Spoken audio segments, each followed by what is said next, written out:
And now you can see the Backseat Mogul Show in all its video glory on our YouTube page at roughedge.tv.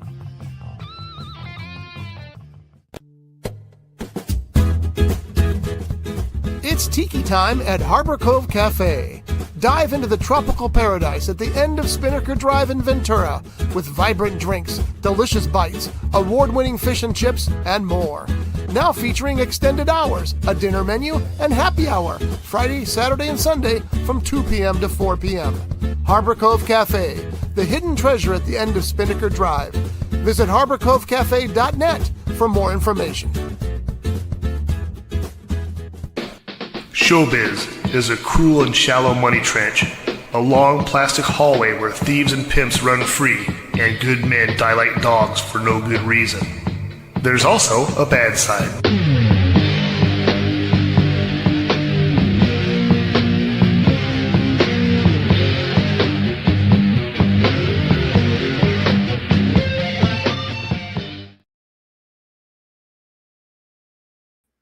Hey, it's the Backseat Mogul Show, and I haven't set up the camera yet, but I'm going to do that right now.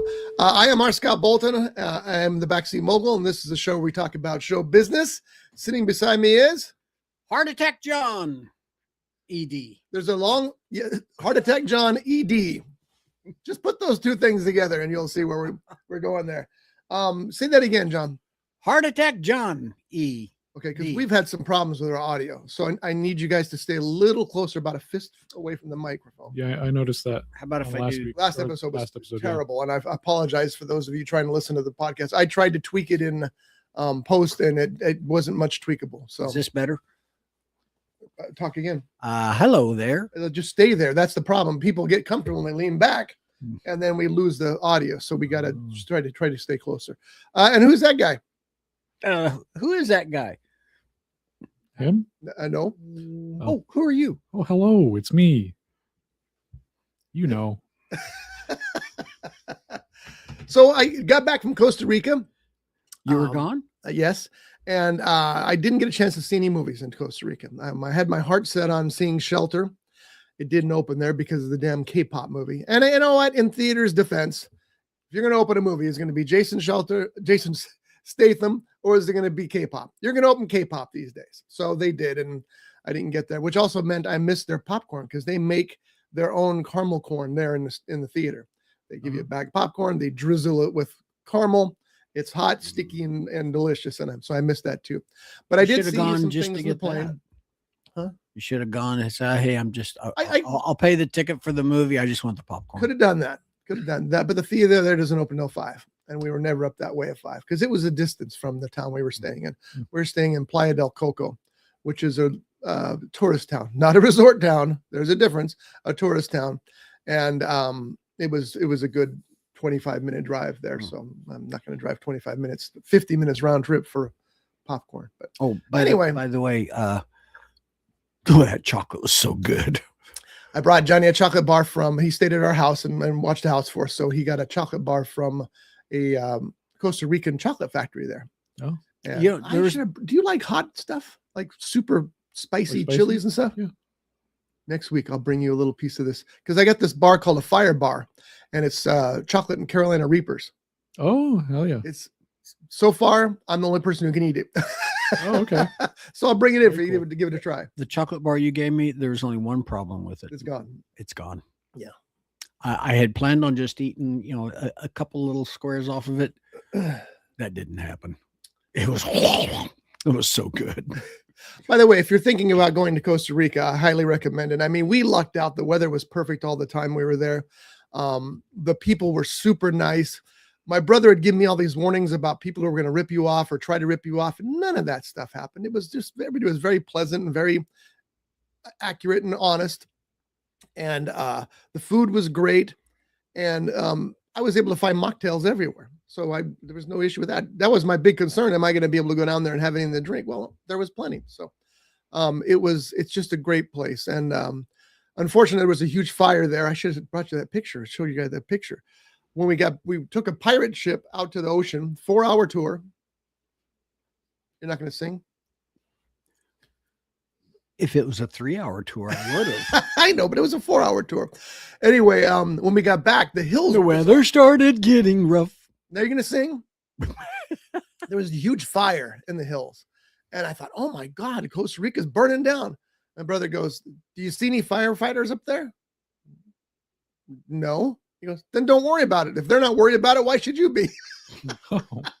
It's a different vibe down there, I'll tell you. Then you should say to him, do they have firefighters?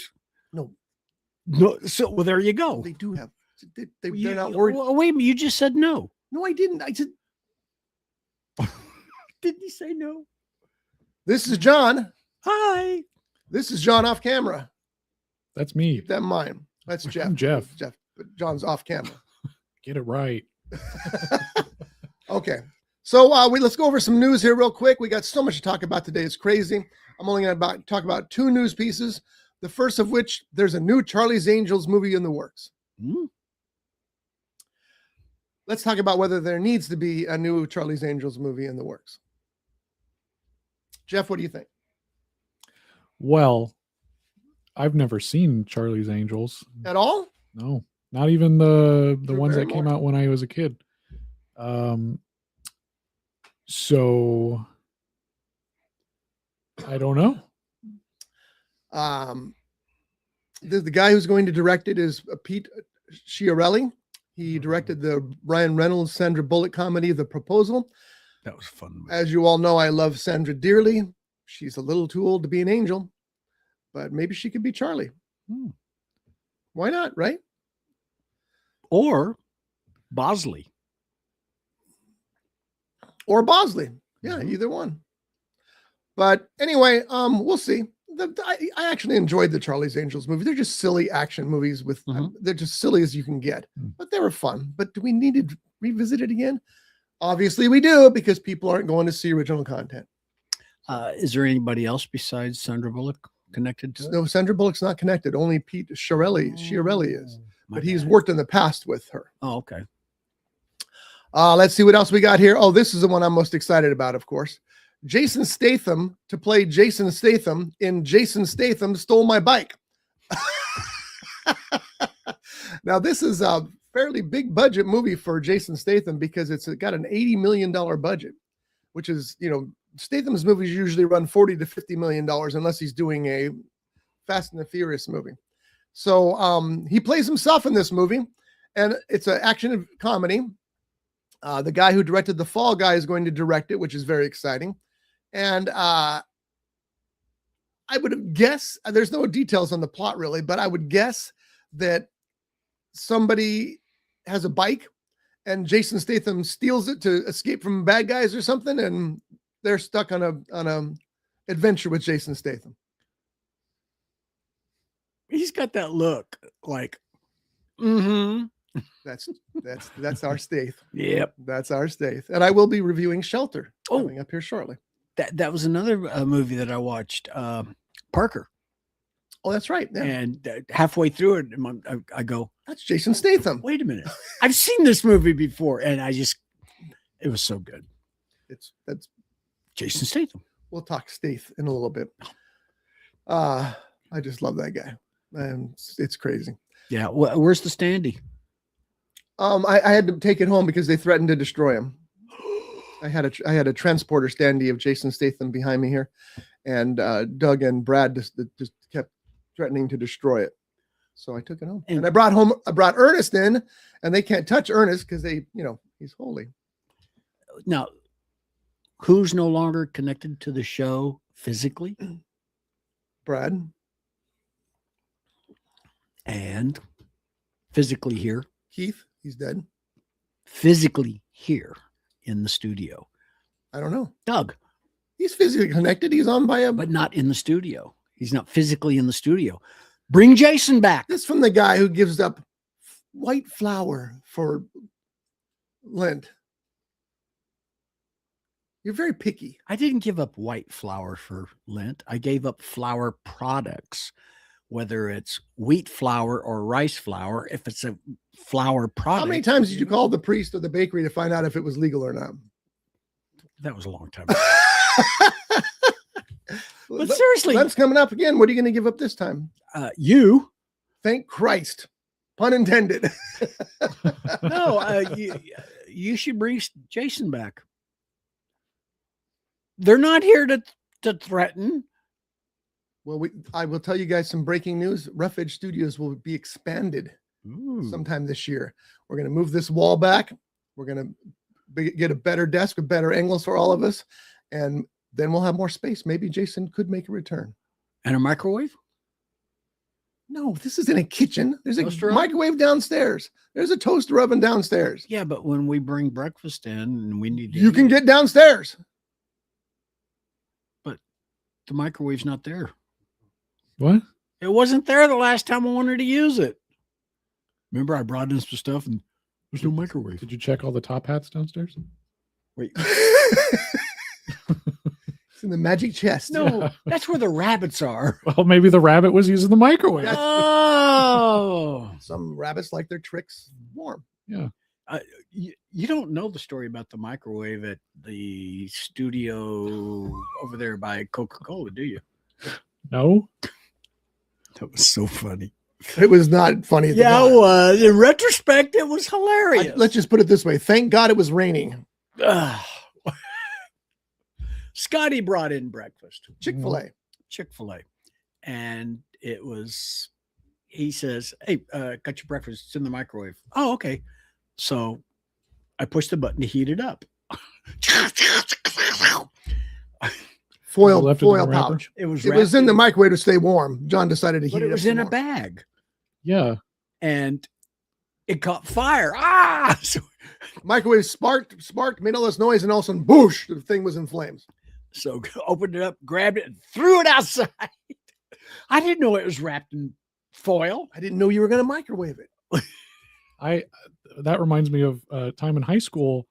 I had just gotten home from school. I was making myself some lunch and I had these 2 microwave egg rolls and I was doing homework and I was doing some other stuff and I was doing like 800 things at once.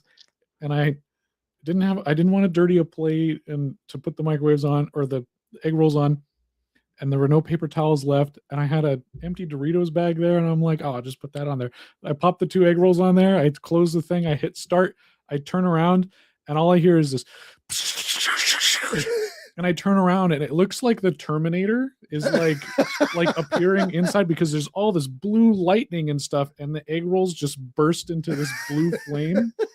And just half a second, I open the door. As the door goes open, all that stops. I ate the egg rolls. They were like the best. They were so cooked perfectly inside. Best egg rolls. That's What? perfect. That's good to know. What caused was there foil in there? In the Yeah, Doritos I bag. put the Dorito bag in there so that the grease wouldn't get under the microwave. Oh, Because I was just like, I wasn't thinking. I was just like, oh, put that oh, on there. okay. And then, yeah. I did that once with a New Year's Eve plate. It was a paper plate and it was coated with something. I didn't know. Stuck it in there. Food lid burst into flames. Makes me sad. Yeah, I still think it was funny. It was. In retrospect, it was funny. Anyway, there's other news out there too, but we're going to move on to reviews. I know about James Van Der Beek dying. That was very sad. So And young, some of the things- 48. yeah, very, very sad. Andrea was heartbroken, of course. So, and other things as well, but we'll move on because we got lots to talk about. So, Jeff, let's start with you. What did you see this weekend? Tell us what you thought about it. I saw a few things. I saw, let's start with last night. I went and saw Send Help, the Sam Raimi film with her. She's the boss now. Yeah. I thought it was a goofy movie. It was enjoyable. Like the beginning, I was really like connecting with the main character because I've been in that position before where Yeah. some new guy, I promised a promotion, some new guy comes in, starts hiring his friends, and it's like that pisses me off. But instead, she held it together. Me, I got self-destructive and burned some bridges. But Did you use Yeah. kerosene, gasoline? What? no, I used paperwork and loopholes, and then I quit. Oh, paper Um, is flammable. And anyways, yeah, like as the movie was going along, it was weird because I was still rooting for her the whole way through, but she was doing some crazy stuff, and it's like, is this movie trying to make me feel bad for the other guy? Like, I don't like this other guy. No, You set it up he is where not. like, I'm not at all. I'm not going to change. No matter how crazy she gets, I'm not changing sides because I know how this goes. No. And then by the end, I'm like, am I supposed to feel bad? I don't feel bad for this guy, but I feel like I'm supposed to, and I'm not gonna. And I hope that they don't, anyways. I didn't think you were supposed to feel bad for that guy. I think you were supposed to feel bad about both people when it was over. That was the thing. Let me ask you, when did you realize, how do I say this without spoiling things? There is a monument that she tells him not to go past. When did you realize what was over that hill in the monument? Because at that moment. Exactly. Me too. Yep. I went, okay, I thought it was something else, something bigger, but I knew what was over there. My wife was a little upset that I guessed that. I didn't think it was something to that degree. I just thought, oh, she saw something. She just doesn't want him over there. Yeah. So it's like that old Twilight Zone episode where they land on Mars. They crash land on Mars. Mm-hmm. And then the one astronaut starts killing the other astronauts because there's only limited supplies. And he wants to make sure that he can survive as long as possible. So he's murdering these other astronauts. And then he goes on a walkabout and he goes over a hill and there's Las Vegas. He's all, we never left Earth. He's killed all these fellow astronauts and there's Las Vegas. So kind of reminded me a little bit of that episode. You call me a liar? Yeah. Okay. Well, maybe, you know what? I'm going to write that story and copyright it as my own. No, seriously. A lot of the Twilight Zone episodes I remember. That one I don't remember. Oh. I'm sure I saw it, but I just don't remember it. There's a thing too, like a lot of like newer ideas that people are like, oh, this is a great new idea. A lot of interesting movies that are coming out nowadays, you can trace it back to a Twilight Zone episode. Like, oh, they saw this one because this is and I mean, it's a smart idea. Like people today aren't going to know Twilight Zone. If you watch all the Twilight Zone episodes, you can get a couple good ideas from it. And you can tweak it to make it your own. Yeah. There's a Twilight Zone episode that had Jack Warden in it, where he's a prisoner on a planet. And every once in a while, a spaceship comes in with supplies. Mm-hmm. Well, this one time that comes in and they bring him a female Robert. A female. Wow. A female robot. Okay, I was going to say a companion for him. A female Robert would be Roberta. Yeah. Well, that depends. Anyway, time marches on. He has his companion, his robot companion. Uh-huh. Well, the spaceship comes back, lands, and they're there to I guess his sentence was commuted or whatever, and they're going to take him away. But there's no room for his female robot companion. Mm-hmm. He doesn't want to leave her behind. And some of the other movies that we've seen that have robots in them, because the robot was created as a companion or something, you can trace those back probably to that episode. Well, you could probably trace that episode back to Metropolis. So, I mean, it goes on and on. There's, but I think that's a smart thing to do. I mean, Rod Serling, the fact that his work is still having an effect on today's films is stunning. I mean, that guy he was one of a kind. There'll never be anybody like Rod Serling again. I really liked Send Help. I thought that Rachel McAdams was terrific in it. I like the fact that Sam Raimi still got the Sam Raimi trademarks in it, because when she battles that pig, she might as well have been in an episode of Ash versus Evil Dead. Yeah, I definitely noticed the Sam Raimi goofiness coming through at certain parts where it was like the little jump scares and everything.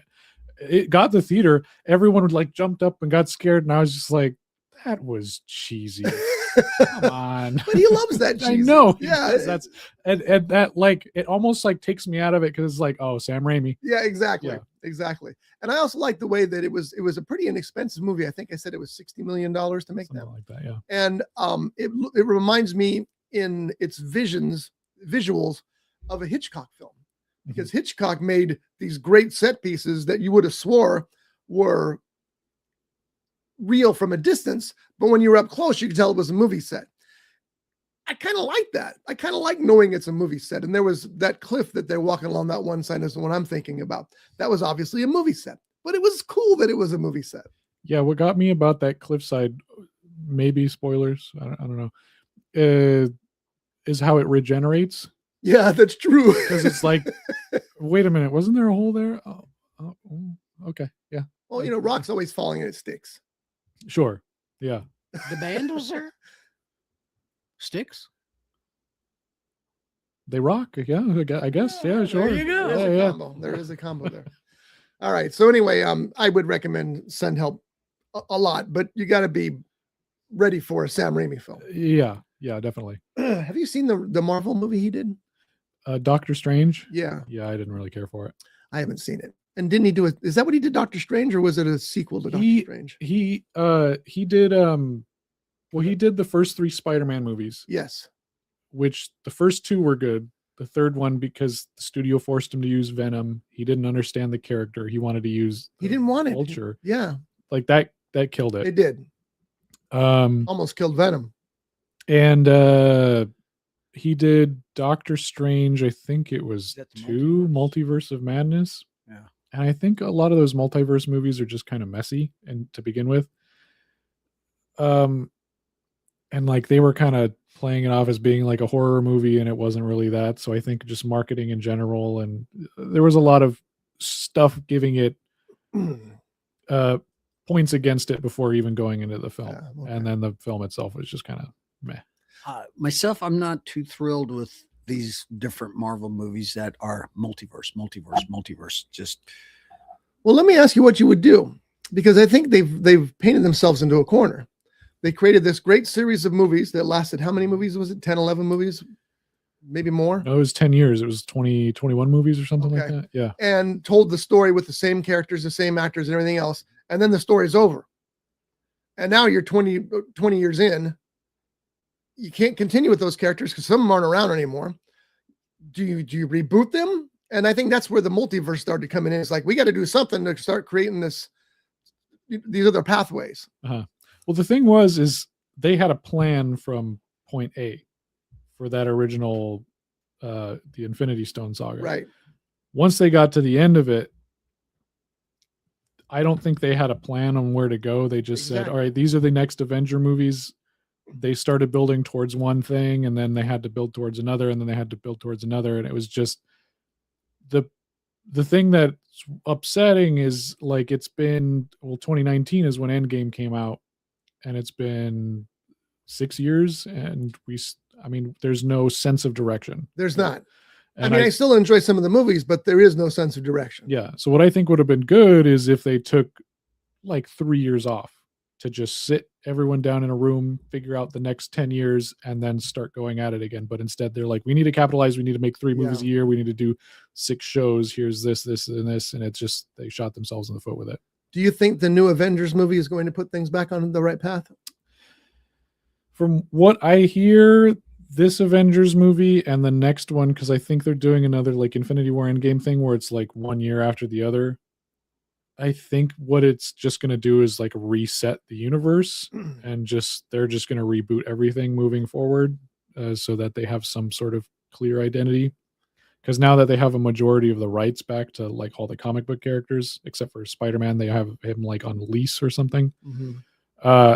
I think that's what they're going to go with, because they're bringing back Chris Evans to play Captain America. They brought back Robert Downey Jr. as Dr. Doom, but apparently he's not going to be playing Dr. Doom in the next one. So he might come back as Iron Man. And I don't know. It's messy. It's a mess. It just seems like they tried to figure out what they were going to do as they were going along, saw that people were getting upset. So they're going back to that nostalgia of the first 10 years to try and fix their mistakes, which that might make it worse. Yeah. Yeah. So. All right. Well, we'll see.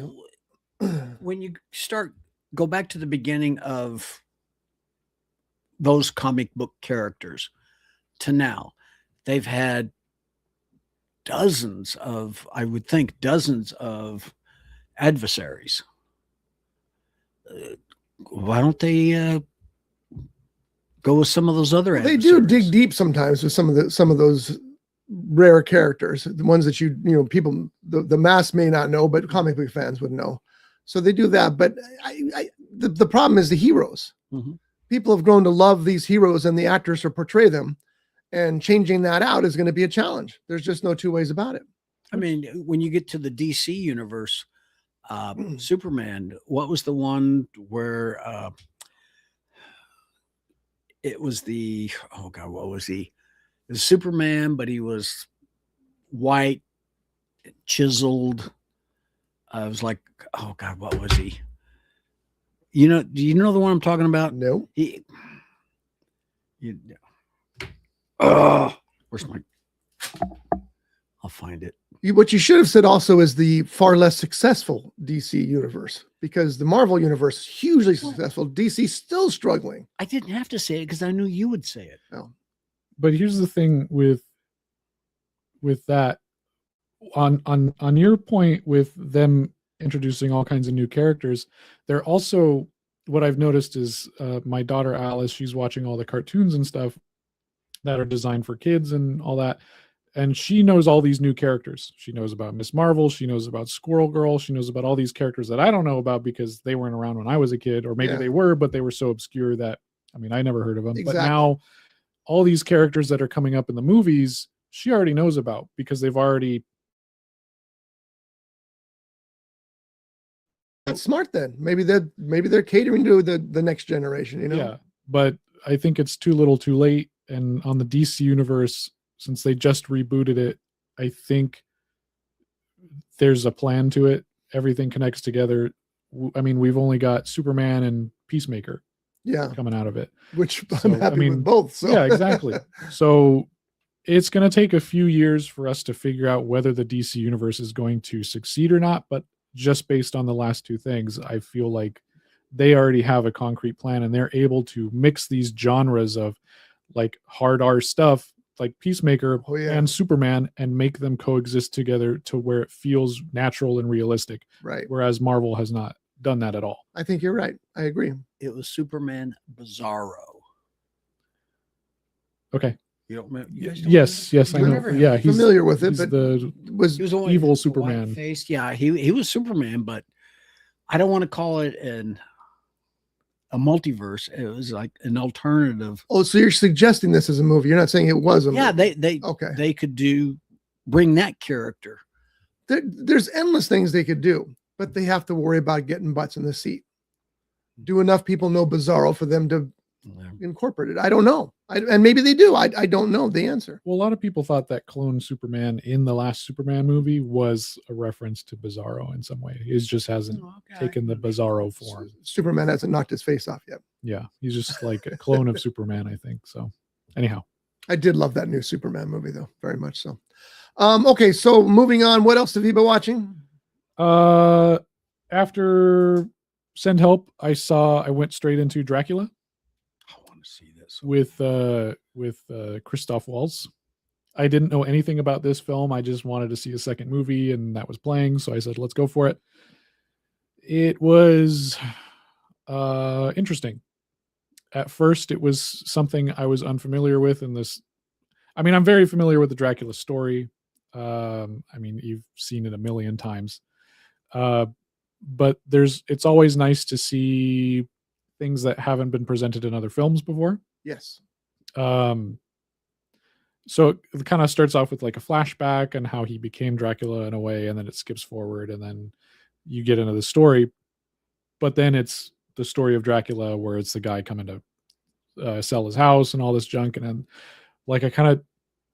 I really thought about I don't want to see this movie again. Like I thought about walking out. I was like, I really don't want to see this movie again. It's like 11 o'clock. Maybe I want to go to bed or whatever. No, I'll stick with it. It's kind of interesting in that it more so plays with the relationship of Dracula and his wife like hundreds of years ago. Oh. And that's how he became Dracula and what his search is as opposed to like, maybe it's not mentioned or maybe it is mentioned and it just went over my head, but like in all the other Dracula movies that I remember, it's like, oh, he just finds some hot chick that he wants to be with. But this is like the reincarnated version of his lost wife that like he's been looking for hundreds of years. That's typical though, isn't it? Wasn't it that way? And I don't remember. Oh. Like it felt fresh to me, so they like leaned on that aspect. Because like I remember in the Nosferatu movie that came out a couple years ago, I don't remember that being a part. I don't remember in Nosferatu, but in other Dracula films, it's been like been like that. Oh, okay, like that, yeah.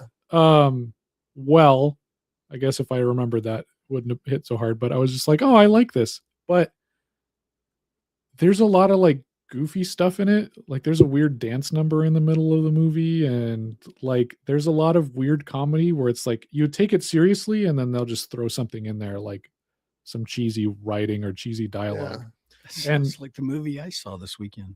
And you saw Dracula too? No, I saw Thor: Love and Thunder. Anyway, I'm sorry. Go ahead. Yeah, me too. I love that movie. So I kept feeling like it was like an indie film, like it was just some random person's movie, and it's only going to be in theater for like a week or less, and somehow they got Christoph Waltz to be in it because that was the only big name actor. And then the credits started rolling. It said Luc Besson, and I was like, "Wait, hold on a minute, what?" And then like music by Danny Elfman, and then it was like all this other stuff. And I'm like, "Wait a minute, what?" Like that felt like, you know, like a indie film. Like that didn't feel like a big studio person film, project. studio film. Yeah. I wonder what the budget was on it. Let's look it up. It was strange. I think Christoph Waltz was interesting as his character because he kind of was a little bit. Which character did he play? He played like the Van Helsing style character. That's what I was wondering. He was a priest. He was a priest. Yeah, he was a priest. He was working with a doctor though. He kind of has like this funny way about him though, like where his dialogue is very like sarcastic and like, you know, there's this scene where he's like, "Oh, we need to prove that, you know, we need to find the evidence that this person's a vampire." Da da da da. And as he's doing it, he grabs a crucifix, holds it, bursts into flame. He's like, "Well, I think we got our evidence," and just tosses it to the side. That doesn't seem like it fit that movie. Exactly. Like it's very dark, but he has this kind of like funny way about him, and it would work if it was just his character that had that. But like you have all these serious tones, and then all of a sudden there's like this random joke, or like I said, a random dance number in the middle, and it's like I don't know how to feel about it because I liked parts of it, but I really hated other parts of it. So Luc Besson is one of those filmmakers whose work is sometimes brilliant and sometimes not. Yeah. It's like I've watched The Fifth Element. I can't count how many times. Yeah. Love that movie. Yeah. And the Professional movie that he did. Leon the Professional is like fantastic movie. Yeah. But then you look like at Valerian and it's like, what happened? Yeah. Wait a minute. And that's interesting. He's that kind of director. He picks these films, and I was stunned when I heard he was doing Dracula. I thought, wait, what? He's doing Dracula? Why? Hey, that's my line. It's not your line. It just seems like an odd choice. Yeah. And the reason, I mean, I would like to go see it just because it's Luc Besson and I follow his stuff, but I also don't know if it's worth spending my time in a theater for, because again, my God, how many times have we been told the story just in the past few years? Yeah. Yeah. And I felt it, you know, like when you would go to Redbox or something and then it's just like, oh, I've never heard of this movie. Let me give it a try. That's what this felt like. Yeah. It didn't feel like a theater movie at all. I just, I use my free ticket on it, so I'm not like bummed out about it. But yeah, I would definitely say if you're going to watch it at home or you're going to watch it in the theater, just watch it at home. It's fine. That's my plan. Yeah. That's my plan. You've made the decision for me, because I was trying to decide what to go see Monday, because planning on going to movies Monday. And it was that, Crime 101, and something else. And I think I'm going to wait for Dracula to come to streaming. Yeah. I don't know. Christoph Waltz, though. I mean, that's a big draw. That guy. Yeah, that's what when I was like, well, it's 10 Christoph Waltz Dracula. All right, let's see what it's about. You're talking about his character, and it took me back to his character, the two characters he played. The one in Django Unchained. He had comedic tones in that. The one he won an Oscar for. And Inglourious Bastards. The one he won an Oscar for. Exactly. I mean, that's his character. He throws in that comedic, excuse me, he throws in that comedic bit. Now, I don't think he threw in that comedic stuff in the James Bond movie. No, he didn't. There's none of that available. They wasted him in that James Bond movie. Both James Bond. The movies. thing you're forgetting, though, is the level of writing. I mean, Luc Besson, I don't know who wrote his film, but it wasn't Quentin Tarantino. And when you write like Tarantino does and direct like Tarantino does, you get a much more in-depth character because it's Tarantino. Yeah. So did you guys ever see the trailer for that Adventures of Cliff Booth? I did. Yeah. What'd you think? Interesting. It's got me really excited. Yeah. Really excited. Somebody was complaining because the images are all dark. And I was thinking, have you never seen a David Fincher movie? Because that's what it how is. he makes his movie. Now, is the character dark, or was the images were actually dark? Images were dark. Yeah. He shoots his films dark. Well, they weren't all that dark in Once Upon a Time in Hollywood. Oh, and David Fincher had nothing to do with that. So that would make sense. Hey, well, I knew that. That's why you got to remember, I was testing you. Tarantino wrote The Adventures of Cliff Booth, but David Fincher's directing it because Tarantino decided not to. Didn't want it to be number 10. Yeah, he's never going to pick number 10. I've come to that realization. He's never going to pick film 10. He's afraid that it'll be bad and will mar the rest of his work. And he's actually said how many filmmakers make their 10th movie and it's their worst movie. It's like, okay, well, first of all, you've made more than 10 movies already. You're just counting them surreptitiously. That's the wrong skip word. to That's 11. not good. He just needs to stop. He just needs to say, yeah, I've decided to keep making movies. I'm not, that's all. He doesn't have to keep to the 10. He's going to do 10 and then he'll do 11 and people will say, well, I thought you were going to stop at 10. Why'd you go to 11? Well, because it's one more. He doesn't even count Death Proof. Like, well, you directed it. You made a full-length movie. Yeah, and then Kill Bill 1 and 2 is the same. Yeah. It's like, why don't you just do Kill Bill 3? Guys, and you can count that all as one movie. Something he wants to do. He wants to do. Did that go completely over your heads? What? Wait, what? Why did you do 11? Because it's one more. No, we were trying to save you face. Spinal Tap. Trying to save face for you, John. Oh, okay. We tried. Oh, can you imagine how Spinal Tap would have been if he was connected to it? It wouldn't have been the same. Do not mar the mastery of Spinal Tap. No. What's the name of that movie? The first one. Spinal Tap. No, wrong. This is Spinal Tap. You don't even know that. You passed again. I tested you. He's doing Sure. Test me one more time. Just one more time. What? Number one. We got to do that blue crayon that they did for the commercials. Yeah. Family show. Yeah. I did not see that commercial, the Super Bowl commercial. Well, you got to go to YouTube and watch it. I'm going to have to. I'm very excited about it. I'm looking forward to it because I love that character he played in what's. Oh yeah, that character had to continue. That was nice that happened. I love that fight scene in his house. At the end. Oh, yeah. A can of dog food. Just perfect. And when those people came in. Yeah. Oh, that was just so good. I'm sorry. I said, what's your name? I am the devil. Nah, it was something dumber than that. Oh, that's so great. And then when he goes, and the dog. And he beats that girl up so bad. Oh yeah. Slamming her face into the wall. He pulls her back and looks at her and her face is just flat. Yeah. He just drops her. And then the other one comes out and pulls the gun on DiCaprio in the pool. Yeah. Oh God, what a I gotta watch that movie again. It's so good. Great movie all the way around. I don't remember that. Tarantino has actually said, I wish that had been my 10th movie. And I go, I bet you do. That's a good one.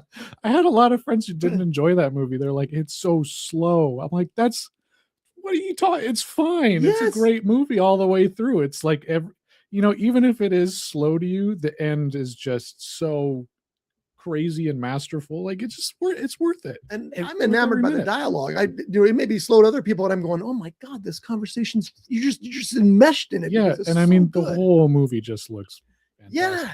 One of the things I liked about it was so many different references to what actually happened in Hollywood Yeah. in that time.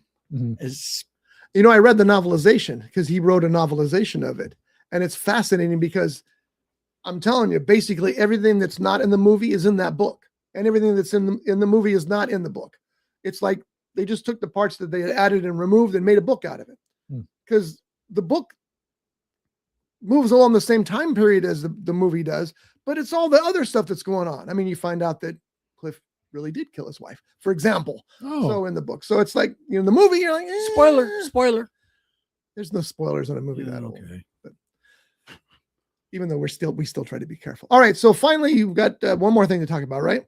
okay. Well, very quickly. Yeah. Twin Peaks. I did finish the original run of Twin Peaks that night that we filmed this last episode. It was scary. It was a scary episode, which was unusual for Twin Peaks. And by the moment it ended and the credits started rolling, my wife stood up, screamed no, and threw a pillow at the TV. She was that into it, and that cliffhanger just sent her, and she was walking around the house. I'm like, Em, you need to sit down. She's like, no, I can't. Like, what happened? And I'm like, I don't know. She's like, do you want to watch the movie? We could find out what happens. She's like, no, I need to process. So tomorrow morning we'll watch the movie. So we watched the movie, and it's a prequel. It doesn't give you any answers. If anything, it gives you more questions. That's right. And then that ends, and she's like this. She's like, they really made people wait 25 years on this. And so we looked it up, and yeah, they canceled season 3 because of low ratings. And it's like, you just let that Fester, end. Like, yeah. that's terrible. So They did a Gilligan's Island. yeah, but they like, so we start the revival series. And, you know, I thought it was kind of perfect. Like, if you're going to cancel a series, it makes sense because, well, I guess spoilers, he doesn't come out. Something else comes out. So he doesn't know what's going on in the last 25 years. So if anything, you're seeing this new series from his perspective. But it's just weird. It's so weird. I mean, this last episode we saw, it was all inside the Black Lodge, and it was just like you're inside the nuclear bomb thing. And and it was just all this weird junk. And I'm like, what is going on? What does any of this mean? Em and I are sitting there just like, I don't know what's happening. And, you know, you're introduced to so many characters, and I'm scared because there's like 400 characters that they've introduced by like the 8 or 9 episodes that we've seen. This is only 18 episodes. There's no way this is all going to connect at the end. There's no way they're going to wrap this up. They're just going to leave you on another cliffhanger, and you're just going to have to deal with it. I don't know what's going to happen. At the house, at anywhere. Yeah, it's been a roller coaster of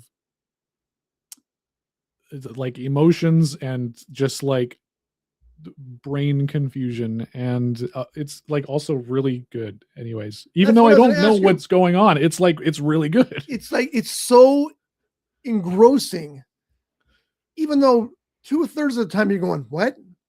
Yeah, It's still so engrossing, so visual, so psychotic. Yeah, that it's like, it's I think it's really true cinematic art. I really do. Yeah. And but does it ever make any sense?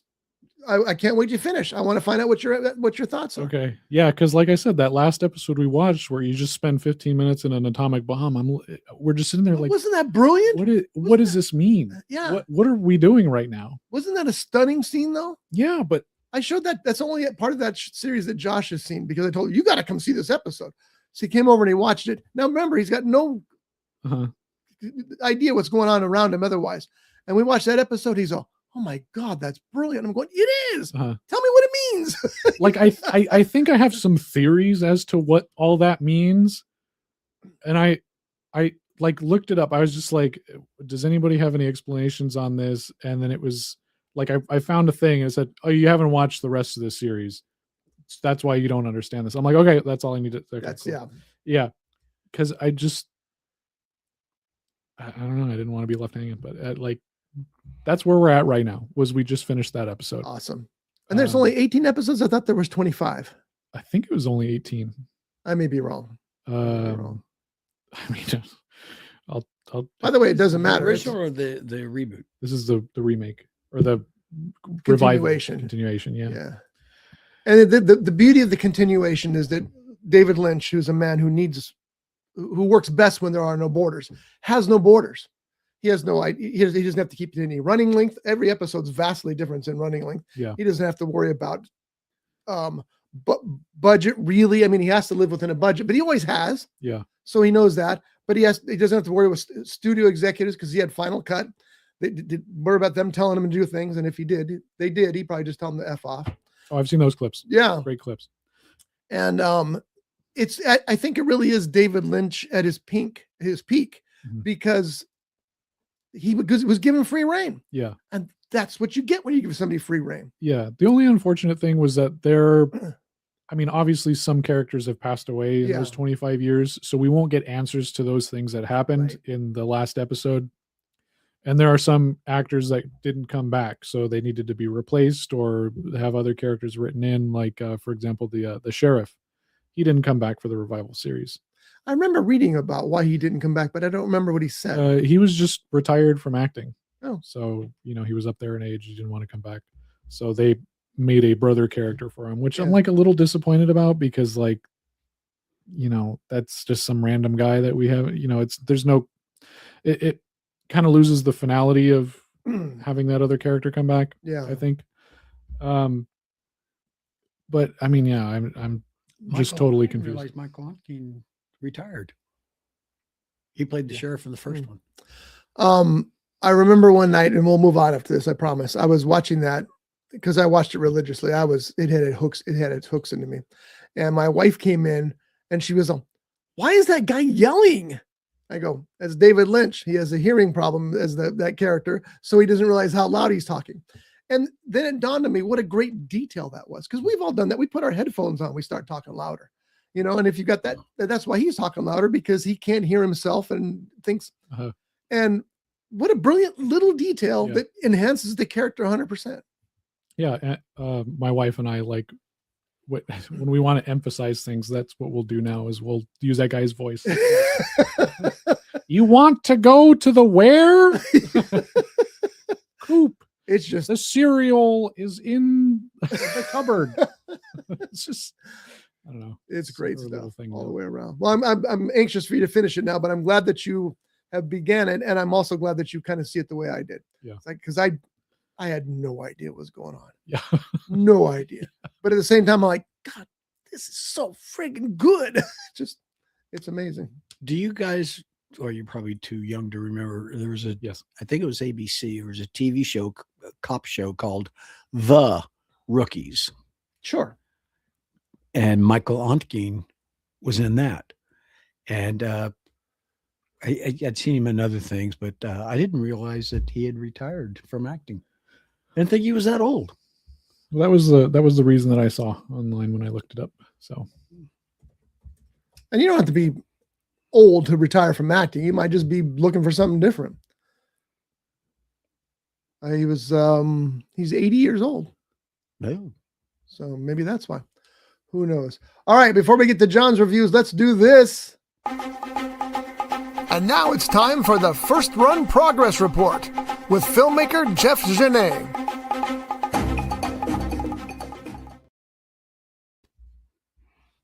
Hey everybody. So yeah, this past couple of weeks have been pretty nice for First Run.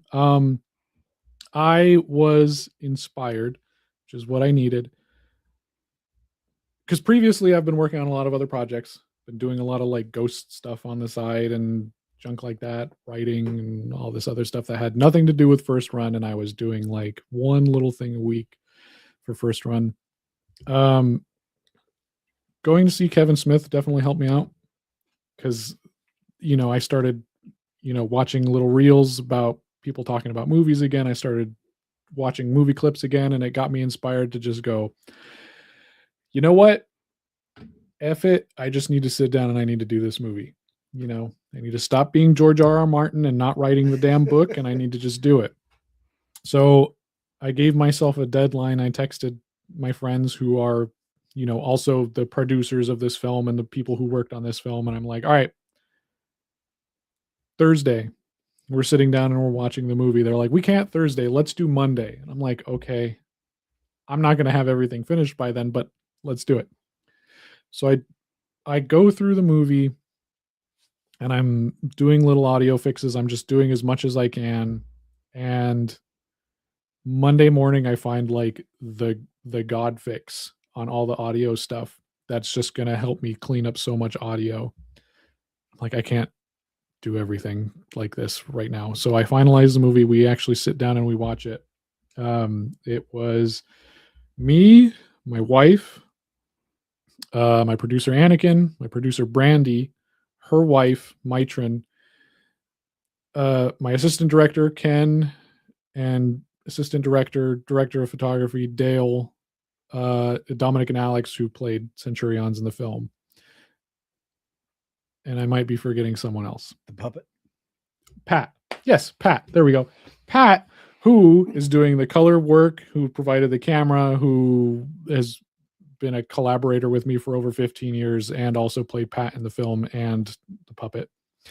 We all sat down and we watched the movie start to finish, just as it was, to look for problems in the film, little audio fixes, little cuts, little differences, little things. I added some like practice tracks because I still don't have music. I added some tracks in there that like are kind of similar to what I would want. And yeah, it was a great viewing. Everyone really enjoyed the film. There wasn't any like notes that were like, we need to reshoot this. It was just like, yeah, trim like half a second here or fix this audio here. This might need to be re-recorded or whatever. And the best review I got from it was actually my producer Brandy's wife, Mitron. She doesn't like comedy movies.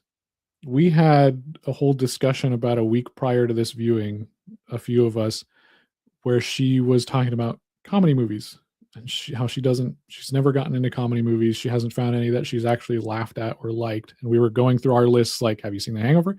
Have you seen Superbad? Have you seen this, or this? Blazing Saddles? And she's like, it hasn't worked for me. She's either hasn't seen it or it hasn't worked for her.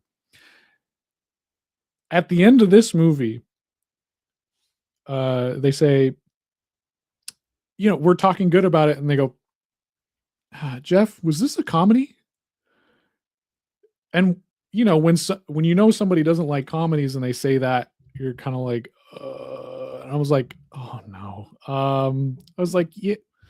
I kind of go into defense mode. I'm like, all right, it's like an adventure comedy, but like the comedy is supposed to be dry. It's very situational. So like, I'm just trying to be like, okay, how do I soften the blow? How do I soften the blow here? And she goes, no. I genuinely thought this was funny. Like I laughed. This is good. I was like, what? No, this is funny. That was the best review I got. That's a great compliment. Yeah. And it like hit me. I was like, wow, after that conversation last week where they said they don't like comedies, I'm like, you know what? That's just as good as like selling a DVD on this, I think. And like, hopefully saying that doesn't hype everybody up and go, wow, this is going to be a really good movie, because I want people to go into it with low expectations so they're not disappointed. But no, that's honestly all I've been working on is just fixing the little things. Like I have 6 different lists of fixes to do, and I've just been slowly going through and fixing them. I've been doing some difficult like motion mapping. Like there's this damn ad that the movie theater has in like 6 different places of the movie Dog Man. that is the bane of my existence right now because it's everywhere and I have to go through and key it out. And then there's sometimes that people move in front of it. And then I have to go frame by frame and map man. around the person. And like, that's all I did yesterday was I went through one 30-second clip, just mapped out Dogman around this person. So are you removing that because of copyright or just because you don't want to age it? Or well, I don't know how, like, I don't know all the details on copyright because it's such a blurry line where it's like if you show something, it could be bad. Like, you know, if you have Coca-Cola in there, right? Like that's an issue, which I'm actually going to call the Coca-Cola company because if they say, no, you can't have that in there, that's a lot. That's like a week. It's more maps. It's a week more mapping Yeah. for me. But like that in general, I just like, I don't want those ads in there because like I might leave one because, well, particularly the one that you're in, you're standing in front of the windows, and the window they have that painted Dogman on there. It's easy to do from the outside in because the outside in is black and I can just take one of the other windows and put it over. But that is the inside out.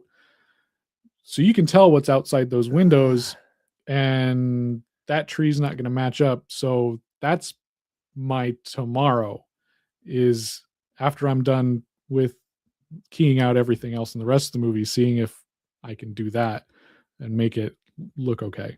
Yeah. Is it backwards in that scene or is it forwards in that scene? It would be backwards because it's from the. You might be able to get away with that too, because sometimes you can. I mean, it's like in television shows and stuff; they just reverse the label, so it's not the. But other than that, it's just like shaving a couple seconds off, or the scene with the when they're in the post office. That one's kind of. It's a little awkward because it was our second day shooting, so the way that we have the camera set up, it doesn't exactly line up. Like when they have, it's the shot of the mailman, it's farther away, so you can see the counter and the little bell that they ring, and then when it goes to the other side, it's over the shoulder of the mail guy, and then you can see them and they're standing right up against the counter, so it just kind of seems a little weird. So I got to do some stuff with that, and also everyone's like, the mail guy is on screen way too much, like we keep cutting back to him, maybe cut that down a little bit. Because like with all the other side characters, it works. Like you're only on screen for a couple seconds. Right. John, it makes sense because John's throughout the movie. Right. Which, John, you thoroughly confused my wife because she didn't know about your character. So every time you popped up, she's like, why is he here now? I'm like, that's perfect. So yeah, it's shaping up. My friend Pat, he found a person who does music that he's using for his own film. Basically told me, this guy you pay though, here's some of his music and it sounds good. He has a wide range of genres, except it's worth money. So I'm thinking about biting the bullet and just doing that. Well, also, have you looked at that Kevin MacLeod guy I sent you? Yeah, I've been looking at a lot of that and a lot of like other artists who do royalty free, and it's hard to. I'm very hyper specific about the kind of tone I want for certain things. And when you're looking at copyright free music, it's hard to find variety, I guess, in those tracks. It's like you kind of only have like 16 variations of one kind of track. And those different tracks are not really what I'm looking for these specific parts. The other thing I always worry about, and I've come across this in stuff that we've done, is that you use that music and then it plays in somebody else's video because it can, and it can remove an audience from the story. Like, wait a minute, isn't that song from this? Isn't that tune from that? You know? Yeah, exactly. So you got to be careful about that too. Yeah, that's true. Not using something that's so familiar. Like, I mean, I know all the tracks that they use in YouTube videos, so it's like every time I'm doing something, I don't want to use that unless I'm trying to make it stupid. Yeah. And like put the joke because like, oh, we're trying to copy these dumb YouTube videos. Yeah. So yeah, I think I am just going to bite the bullet and have that guy do the score, but I haven't started talking with him. And he'll create music specifically for the movie. That's what it sounds like. I haven't talked to him, but that's what Pat said. That's worth paying for. You know, Pat said that, you know, he's working with him on his film, which is about the puppet that pops up in the movie. Durf. We Which thought you were having another heart attack, John. No, I was going to sneeze. It stopped. Two things I want to ask you about. One, and it's score related more than is anything else. Is Danny Elfman's score good for Dracula? I didn't notice it was Danny Elfman. So probably didn't stand out. Yeah, because Okay. when his name popped up, it surprised me. And then back to your movie, and you mentioned the God moment. Is there anything better than the God moment? I love that when all of a sudden you wait, I can do this. Everything clicks. Yes. Yeah. That's I've had that moment in every book that I've ever written, because I'll remember the one have you both read Bowling Bag in the Backseat? No, I have not. Oh, I'm shit. still Reading it. At the end of, I didn't know how to end it. I thought, I have no idea how to end this book. And I was literally in the shower one night, which most people do their best thinking is in the bathroom. It's true. And it came to me and I thought, oh my God, that's it. It's perfect. And you almost get this chills all over your body and everything. Cause like, solves every problem I had. And I'm sure you felt the same way when you find, I can do this. It definitely helped on the audio. I mean, it hasn't fixed a lot of stuff because there's still like those freezers in the background and stuff. Like, it was a fix that helped a majority of the film, but it made me realize, okay, we don't need to re-record. I mean, the audio is not so bad as I thought. I mean, compared to other stuff that I've worked on where the audio has been absolutely terrible. Yeah, audio is so essential. As you know from last week's episode. I mean, it's honestly, it's more. I mean, you can have the greatest film in the world, but if the audio sucks, it ruins the movie it. sucks. Yeah. So it's not perfect, but it's not as bad as it was, and we won't need to re-record so many things. I'm getting that list together. I've already talked with a couple of the actors. We're planning on getting together to do that. But I mean, I've had so many of those moments where like I'm stuck in a corner and then it just like the light shines down on me. And it's like, no, Jeff, you got this. Don't here's this. I mean, like, for example, the Western scene. I mean, everybody loves that because we were talking through the whole thing and my friend was like, shut up. Here's peak cinema. I want to watch this. When the Western scene came on, because we were originally supposed to shoot that out in the riverbed, out in the, try to find a deserty area. It was raining that day, heavily. And I was thinking well, hell, I have this tumbleweed. What are we going to do? We're going to have to rewrite this thing. And I'm like, let's just do it in the lobby of the movie theater. And it was just so much better. And it was one of those moments that when you watch it back, it's like, there's no other way that this could have happened. If it happened out in the middle of the desert, this would have sucked. This would have really sucked. But it adds to the stupidity of it. And just I mean, you guys just need to see it. I think thank God it's raining is what you're saying. Yeah. Yeah. There was just so many moments in that movie where we didn't think something was going to work out and it just lucked out. I mean, before we even started shooting, just getting everybody together, everything that happened and up until this point, it's just, this movie has been extremely lucky so far. As far as the noise from the refrigerators, the freezers, whatever, would it be possible to get one or two of the actors you were talking about, do an extreme close-up of them commenting on how loud those are? Would that help with it? No, because in one, the freezer's going off, and then the other, it's the ice cream freezer, and in another, it's this air conditioner over here. It's different types of hums in the background between things. 1, 2, we don't have the camera anymore because I sent it back to Pat, and 3, we would need to spend over $3,000 to shoot in that theater again because of the that's what I mean. If you were to do it, you could do it any place. Just do an extreme close-up where you don't have anything in the background, or you have green screen. No, not a green screen. A regular wall, something that's similar.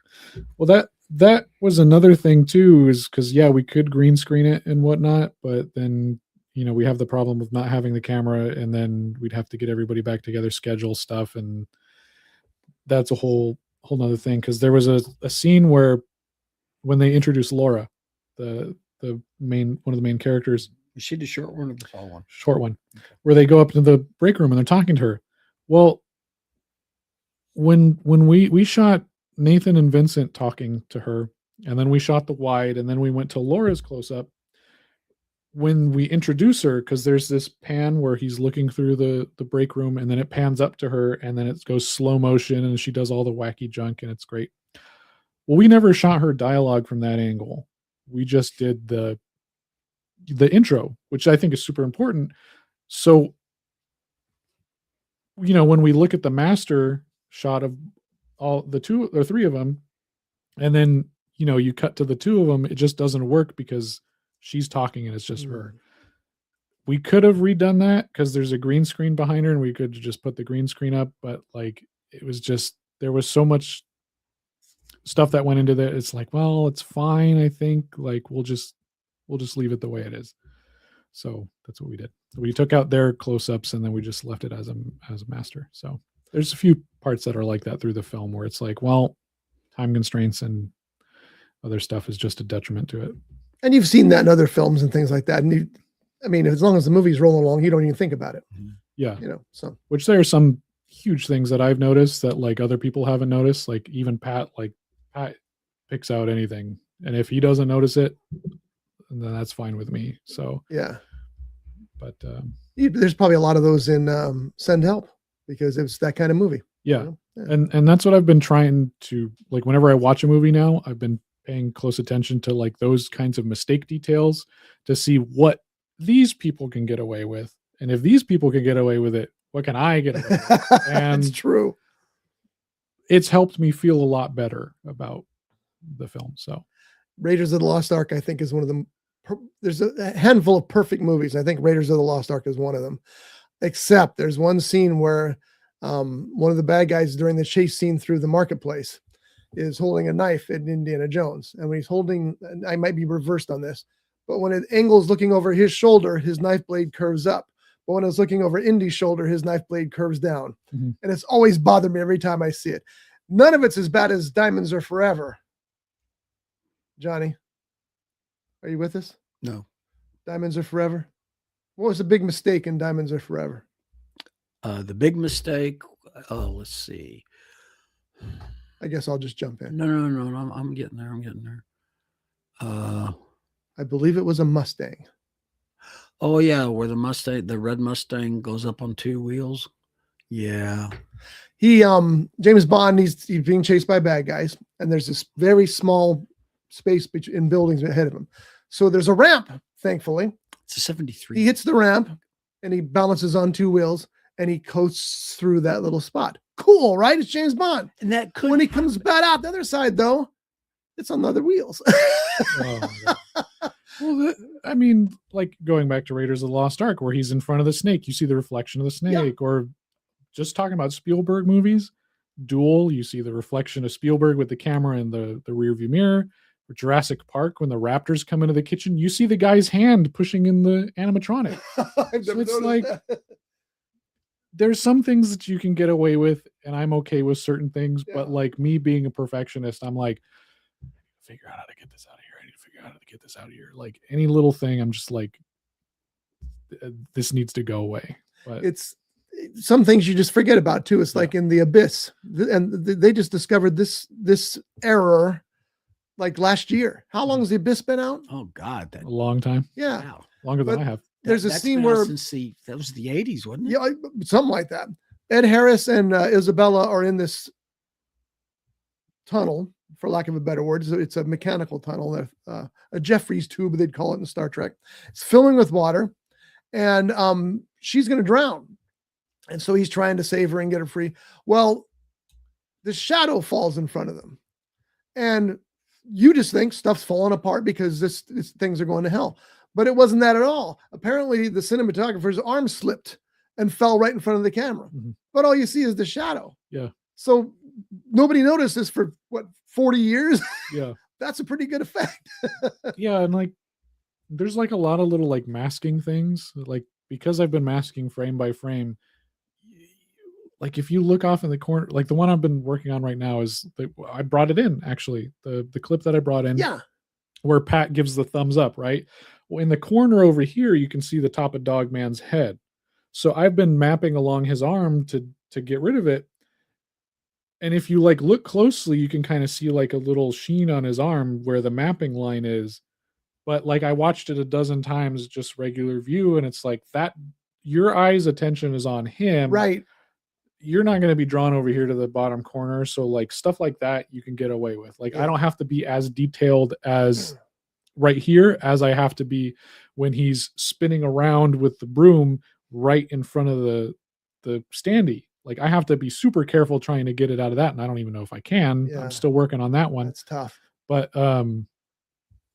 yeah, so for you filmmakers out there, double check before you start rolling, because like honestly all it would have taken to save me an entire day is just to move that out of the way. Yeah, well, this is the learning process. You'll know next time you're doing a film, get that thing out of there. I don't want to be mapping around that. What I need is I need to hire another person to take off like 50% of the jobs that I have going on, because I mean, you guys saw me. I was running around. I'm doing 800 things all at once. Like, and you're trying to talk to everybody and say hello and all that stuff, but you got a project to run and you're running all of it. I'm so lucky that everyone that I hired for this project were so capable of doing things. Like even the actors, like I didn't really even have to give direction to the actors because they just knew their characters. They knew what was going on, and they understood who they were. And it's like, I can focus on 800 other things. If they just do something that I don't like, I can just say really quick, hey, no, change this up a little bit. Yeah. And it's easy, which is how directing should be. If you're talking to your actors every 5 seconds, you hired the wrong people or you didn't get your vision across clear. Yeah. So that also might have to do a lot with your script. Your script spoke to them and told them who they were. Mm-hmm. So that's more, on your side there. So I do remember we were at the theater and I had mentioned something to you, and I was real hesitant about mentioning. I think it was at the theater, and I don't remember exactly what it was about. And it says, I told you I didn't want to step on any toes or anything like that. And you said, no, tell me. I told you, and you corrected it. I don't remember exactly what it was, but you thanked me for bringing that to your attention. I've been on some shoots where I've seen directors just go ugly on a person, whether it was an actor or a behind the camera person, an assistant, to point out something, and they just go ugly all over the person. Well, his ego hasn't grown that much yet. Give him some time. Oh, okay. Yeah, wait till second run. Yeah. I like that second run. Then all bets are off. All right. Well, that's been the first run progress report. And now it's time for the first run progress report with filmmaker Jeff Genet. This has been the time for the first run. When might we have another clip? I want to wait for color, and I want to at least wait for color. Okay. To bring in another clip. It might be a trailer. Oh, even better. Have that. Music is going to be a while. I assume that's going to be the last thing that comes in, because I don't know how long it would take to do that. But at least that's when I'm going to do the next screening with all my friends, is when we have color and when we have that, because they said it was kind of hard to pinpoint all the issues with it without having the full vision. Yeah, sure. So, but they were like, everything's great so far. That makes sense. Okay. Well, we'll wait for that clip or trailer, and looking forward to it. Yeah. I've been debating on bringing it in for you guys and just being like, here, watch it. Let me know what you think. But then I'm like, well, I kind of want to wait for the whole thing. So maybe. Yeah. I would be glad to take a look at it and give you any opinion, but at the same time, I don't want to. Yeah. I kind of want to see it when it's all done, to see your vision, Yeah. So, Johnny, what did you watch this week? Well, what Johnny watched, I got caught up on a bunch of TV shows that I don't get. Which is why I likes to take care of my house when I'm gone. Because of the different streaming services that Scotty has. Movie-wise, I did watch, first I watched TRON Ares, and then I had to back up and I watched TRON Legacy. I had a few. I enjoyed TRON Ares. I did. I thought the production value was good. I liked the acting, even Jared Leto. I thought of all the Jared Leto stuff I have seen, I thought this was the best. He plays a good lifeless robot Yeah. No, I'll That give was you what that. I said. I said he did a good job at The one thing capturing I the soul. didn't like about that particular movie was the ending, where he is on the famous Ducati, which I guess is supposed to have been the original Flynn's Flynnmobile. vehicle, motorcycle, because in Tron Legacy, they make reference to it being his dad's Ducati. And but he's in another country. I think he's like in India or Pakistan or something like that. I just didn't like that transition to whether they go from, I guess it's supposed to be in California to whatever foreign countries, and it didn't seem right to me. But all in all, yeah, I did enjoy the movie. Now, I could not remember if I had seen Legacy. Well, apparently I hadn't, because it was on, I watched that second. And the issues I had with Legacy to Ares is the fact that when Legacy ends, you've got Flynn's son with his generated girlfriend. I don't know how else to say it, played by Olivia Wilde, who I thought she was great in that. She has become, for lack of a better descriptive word, human. They get on the Ducati and they ride away. Well, when Ares starts, there's no reference to Flynn's son who took over the company, because he said he was at the end of Legacy. He said he was going to take the company back. He's going to take over the country, the company. Well, there was no reference to that in Ares. I don't think they give a time period of how long it was between Legacy and Ares. How much time had elapsed? All in all, I did like all three Tron movies. At the end of Ares, Jared Leto, when he's in that other country, he's like looking at papers or whatever, and their pictures are in it. So it's assumed that he's looking for the two of them from Legacy. Oh, I did not notice that. That is the definition of optimistic, because they thought there might be another Tron movie, but I think three strikes you're out. Yeah. Because none of the Tron movies made any money, right? I don't think so. I don't think so. Yeah. I watched Parker. Say it right. Jason Damn Statham. Jason Damn Statham. Scotty's bromance. That's true. I'm not denying it. I couldn't remember seeing that until I was halfway through, and I go, "Oh, wait a minute! I've seen this movie." I quite enjoyed that movie, especially. You don't even like Jennifer Lopez. I did in that one. Oh boy, did I! I think she's terrific. She may not be the world's greatest actress, but she's got a fiery energy about her that I really enjoy. A couple of things that I've seen her in, I quite enjoyed. I have to admit, but I really liked her character in Parker. Have you ever seen Parker? Nope. I recommend it. Jason Damn Statham. Jason Damn Statham. He's really good. I like this. He plays a guy who is from, was it Paraguay? South America. It's been so long since I've seen it, I don't remember. He has a guy, he pays a guy to give him a new identity.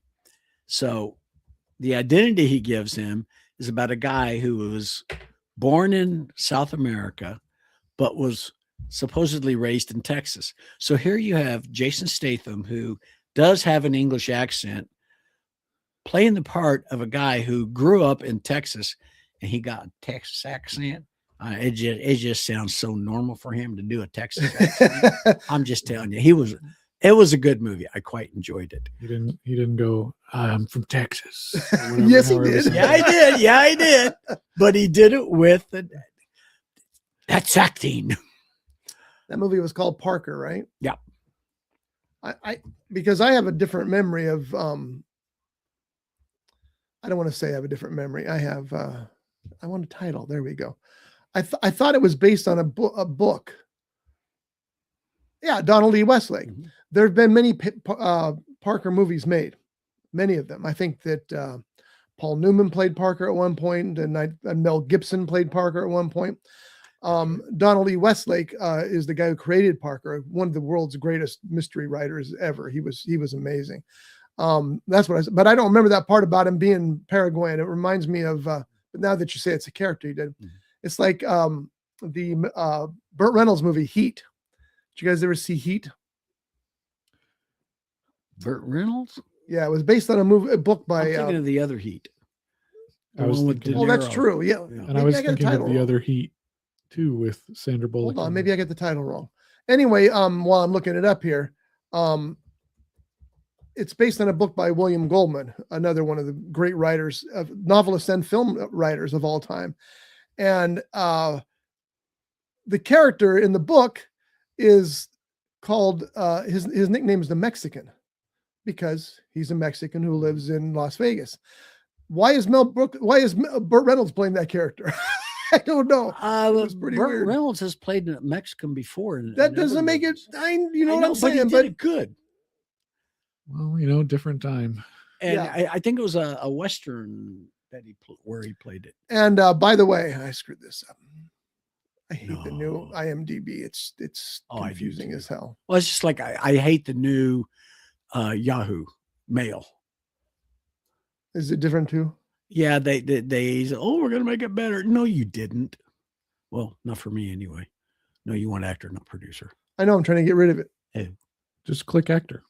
I did, but oh, there it goes. It worked. I really did. I swear. What was the name of that movie? You remember what it was about? I do. It was he played a bodyguard in Las Vegas who had a bad history, and Do you remember the year? 'Cause that might help if you go. yeah, Yeah. I don't remember the year. I know this is great. This is a great podcast, right, folks? We're just gonna do this. Burt Burt Reynolds, Heat. William. You can't do that on. Oh, Oh, it is Heat. Okay, so 1986 Heat, and Burt Reynolds played the Mexican, which was very interesting. Not a very good movie. Fantastic book. Not a very good movie. But Wild Card was a remake of Heat, and that was with Jason Statham. Much better movie. That was a lot of work for that little tidbit. what was Sorry. the movie that Mel Gibson did where he wants to get his money, Yeah, which was a Parker. it was a Parker as well. I And don't I remember the can't- title of it, but Payback. Yeah, Payback. Payback. Yeah. So anyway, what else did you watch? Is that it? Let's see. I started watching the Old Guard 2. So far, I mean, it's got some good action in it. I like it. I hate the fact that they destroy this gorgeous looking Jaguar XJ. I think it was an XJS.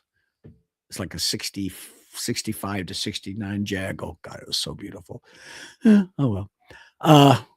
But it's movie making. I liked Old Guard much better. Old Guard kind of shot its wad when that's probably shouldn't use that in this show. When at the beginning of Old Guard 1. And have you seen Old Guard? Nope. Okay. Once you realize what's going on, Mhm. it's like, where do you go with it? And then Old Guard 2, they kind of wanted to give it this lore like Highlander. And it just ruined it for me. It's like, okay, enough of this. Well, I think lore. I one don't of- need this lore. One of the things I didn't like about it, in the beginning of it, before the opening credit, I guess you would call it, there's a scene. Okay, fine. Then they have the little opening credit, and then it goes into where you see the Old Guard. It's like, why isn't there a buildup to what they're doing? There was no buildup as to that action to follow.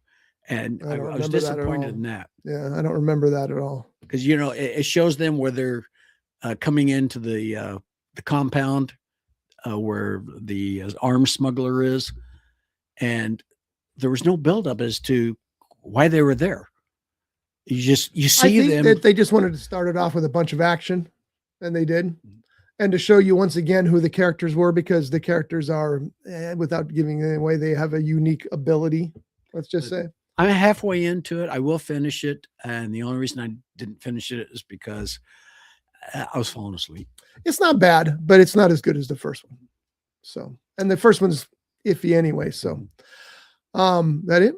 Well, like I said, I watched. I got all cut up on Will Trent Love that show. It's so good. Will Trent is good. Yeah. And I got caught up on The Rookie, which, like you said, it is The stupidest show on television. It is, but you can't stop not watching it. The first episode of this season's Rookie, I thought I was done. Yeah. It was the stupidest episode I've ever seen. I agree with it was that. terrible. But then it got good. It got back on Mhm. their track, which is still stupid. Mhm. Because here's the thing. Ever since Nathan Fillion has joined the LA Police Department, he is the most shot at officer in the history of the his LAPD. character. You said Nathan Fillion. You should have said Nathan Fillion's character. Are you really splitting hairs that much on this show?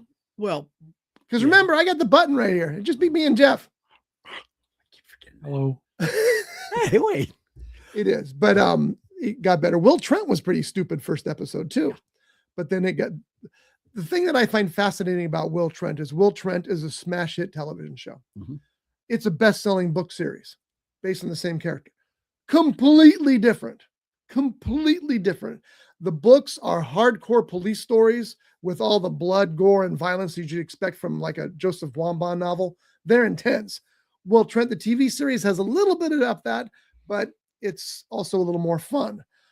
They've changed the character of his wife, who's a horrible, evil, you wanted to die woman in the books. She's pretty cool in the TV series.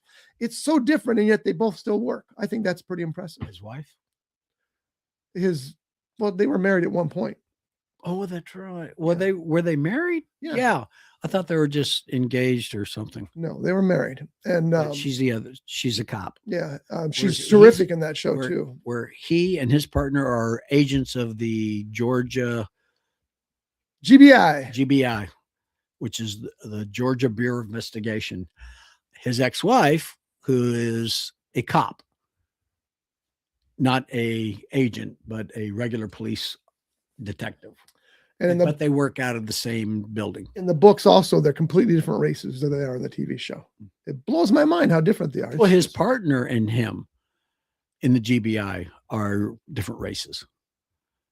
No, you don't understand. The characters in the book, in the book, Will Trent's a 6'4" white guy. Oh, He's not in the TV series. It's Oh. interesting what they've done. I think the fact that they both work is cool. I've gotten caught up on Chicago PD, I'm sorry. and Chicago Fire. No, Also I Fire. I really enjoy both. I know those you shows. do. We enjoyed them when we watched them. We laughed our asses off. Oh.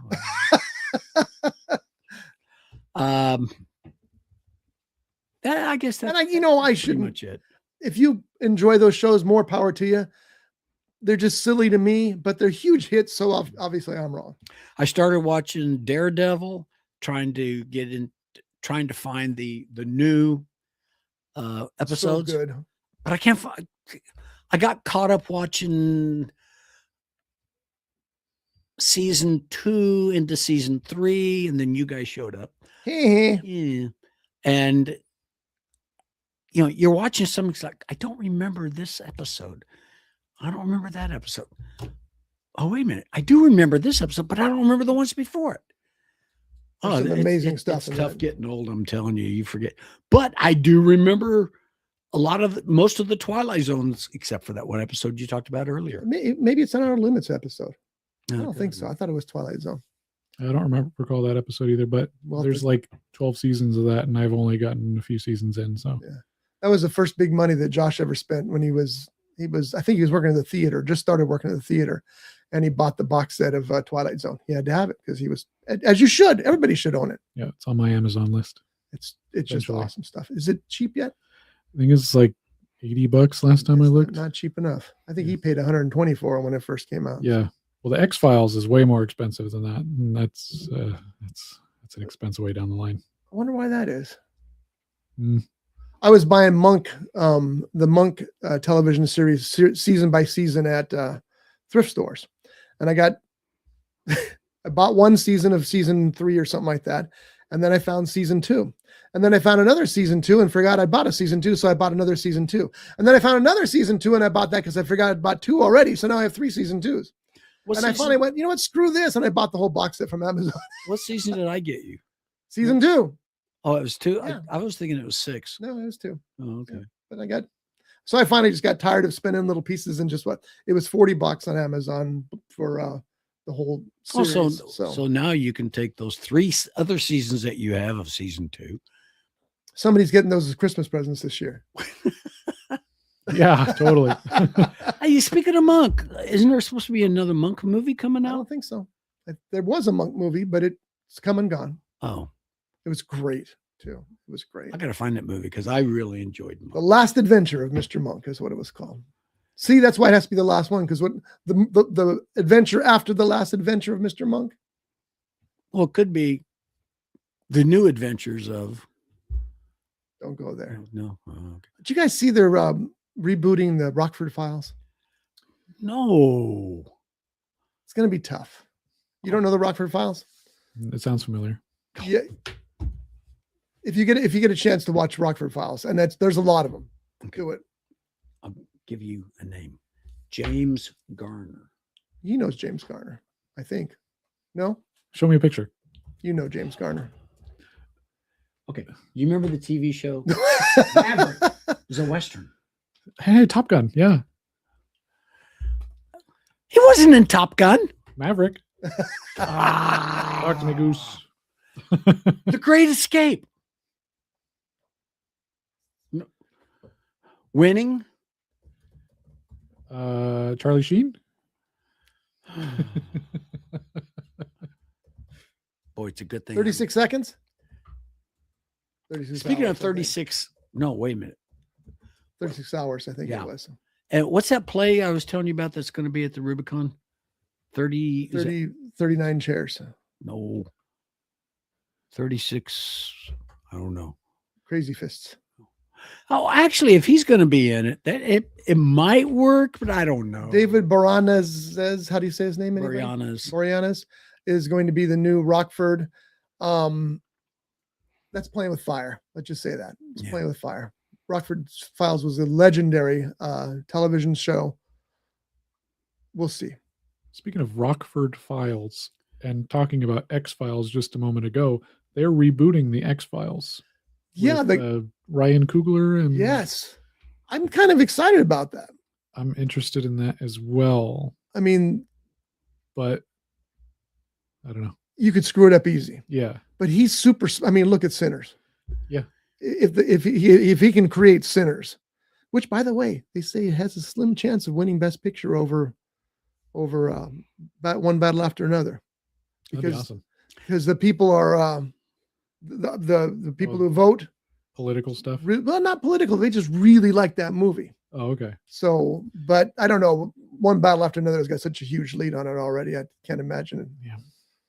Oh, go ahead. I was going to say on the Rockford Files, is that supposed to be a rebooted series or a remake series? It's a reboot. Movie? It's a reboot, like Magnum PI. But it will be a series. It will be. Okay. And I was going to say, I was excited when Jordan Peele was going to redo Twilight Zone. Yeah. But I watched a few episodes of that, and it just same here. Wasn't that great? No, it was. So I'm hoping it doesn't end up like that. You know? Yeah. Where it just kind of like you have all the makings of it being great, but it just kind of falls flat.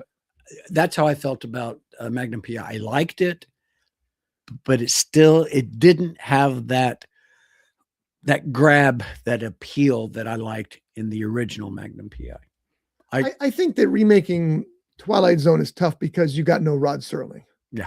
There still is. I mean, as great as Jordan Peele is, he's no Rod Serling. And that hurts a lot. And Magnum PI, of course, you've got Tom Selleck burned into your mind. Mm-hmm. I'm surprised it ran 6 years? It ran a long time. The new one. Yeah. The new one ran a long time. It did. I watched it. Yeah. But and I was really hoping that I'm not going to say this is a spoiler alert because it's not.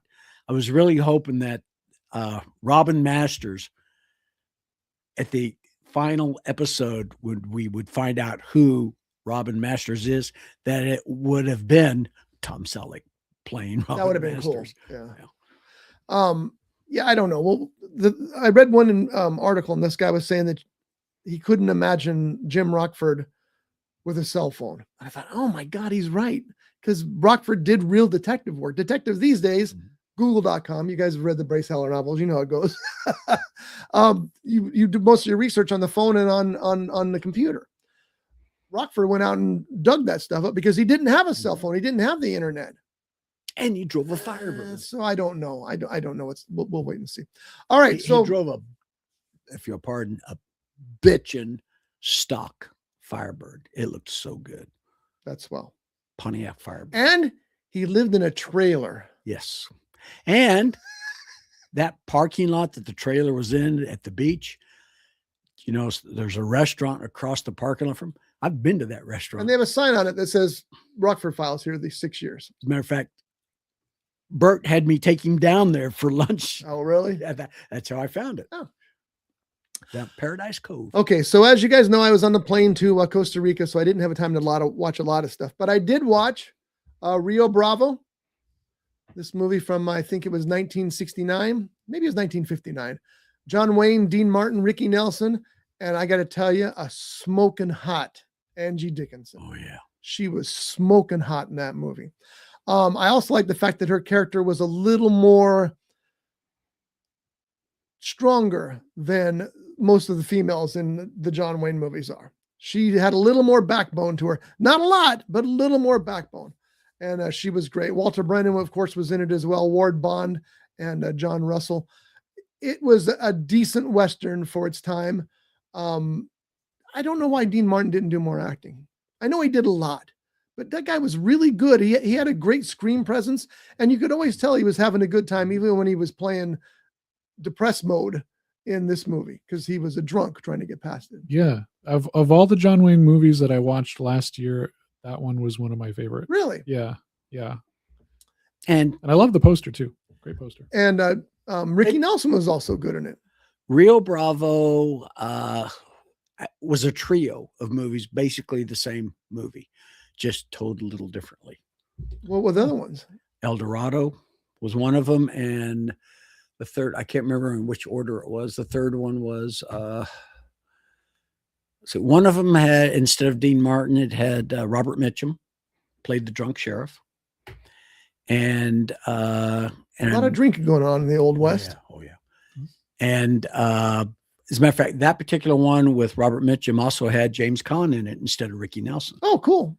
And the third one was, God, I can't remember what the name of that one was. But all three of them were pretty much, it's the same. Same story, but told differently. Uh-huh. So, Johnny, did you know that John Wayne wore a toupee for most of his life? Yes. And he was proud to tell people that. Yep. They'd say, "Are you wearing a toupee?" He goes, "No, it's my own hair." And then he'd take it off and be mostly bald. And he goes, "I didn't say it was in my scalp, but it is my own hair."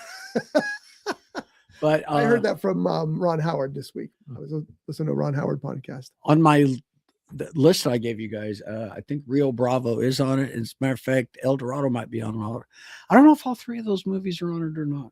Mm-hmm. I'll have to look at it. But well, I really enjoyed Rio Bravo. I didn't realize Howard Hawks, but there you go. That helps a lot too. So, on the way back from the flight, I watched Twisters, which I hadn't seen yet, and Twisters was a lot of fun. It was intense. I was surprised at the way it started, because that was not the way I expected a movie to start, but it gave her character a real storyline behind her. The fact that she was a scientist and that Glenn Powell was a pseudoscientist and a showman wrapped into one. And I will say that my favorite part of that movie was the Glenn Powell energy. That guy's just got so much energy. yeah, I haven't seen this movie yet. The first one, Twister, I believe takes place in Oklahoma and Kansas. Does this one take place in the same areas? It does. I mean, it might not be exactly the same areas, but basically. I mean, where's the Twisters? Yeah. I'm not going to be in Long Beach.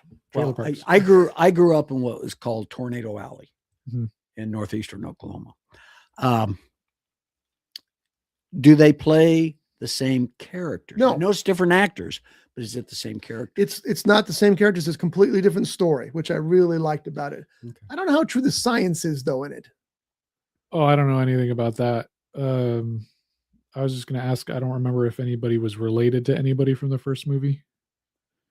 If it was like, oh, this one person's kid. I don't remember. I don't think so. There was somebody who appeared that seemed that they were, because when her character appears, she walks out of the shadows into the light.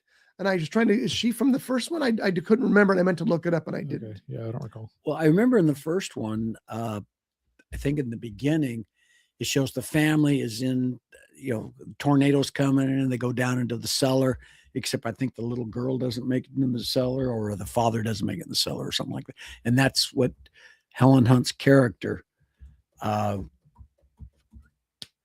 later in life, as she grows up, she becomes a tornado chaser. Right. Okay. Yeah, there's no crossover between Twister and Twisters. Okay. I guess I was getting my Twisters confused because I was like, I remember that scene that you're talking about, and I thought that was the beginning of the second one.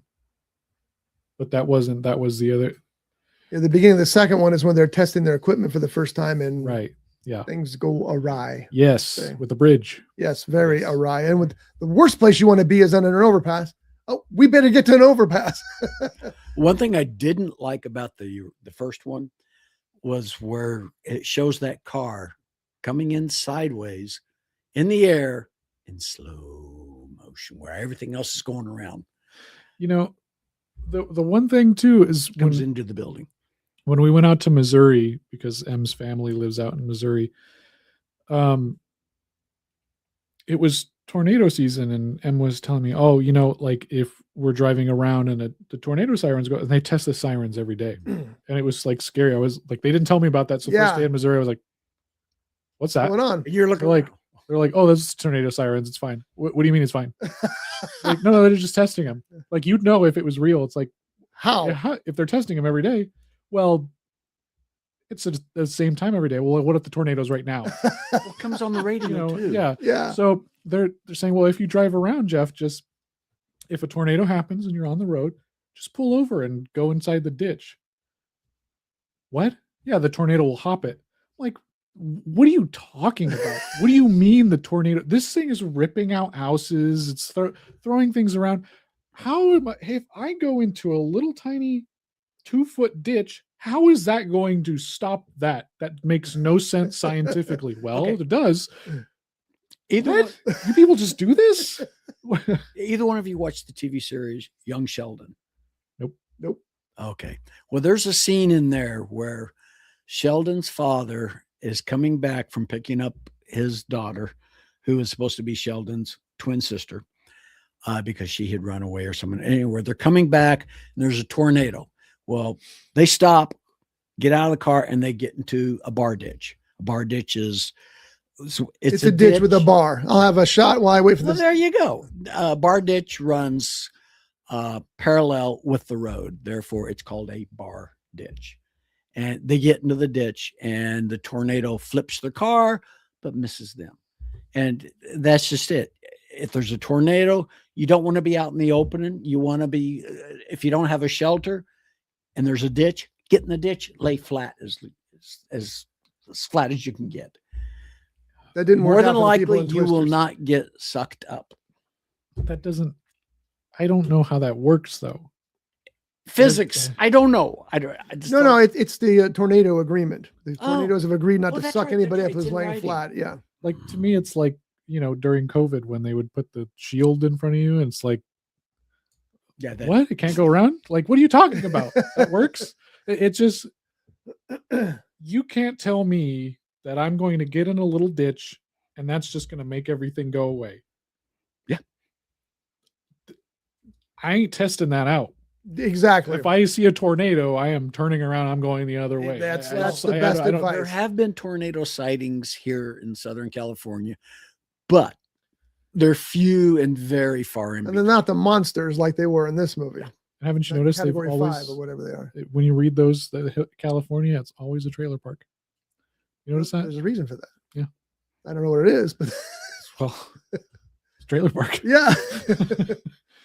And do you realize that most homes that are built in the Midwest, from up north, well, even in the north itself, but are the east, but from the north all the way down to Texas, most homes are brick, not stucco. I've not been out. How does that help? Really? Because it's heavier. Still gonna get sucked up. I mean, I seen a cow fly. Because the big bad wolf couldn't blow the brick house down, so they figured wind. There you go. Can't blow the brick house. But, I mean, is the true story that there's a piece of straw that's been driven through a tree. Yeah. But brick house is going to still stand. Well, as she said, if the straw hit the brick, it's going to go. Whereas a tree, it's going to hop. Yeah, but Goes right through it. But you're talking about, realize you're talking about this. Now add a 2-foot ditch that you're laying in. It doesn't make any sense. Couldn't a tornado? Here's the ledge, right? The ditch is here. Tornadoes, and it goes, oh, a ditch, boing, or does it go? It does the boing. Then how come they didn't do that in the movies? Not once did they drive into a ditch in the movies.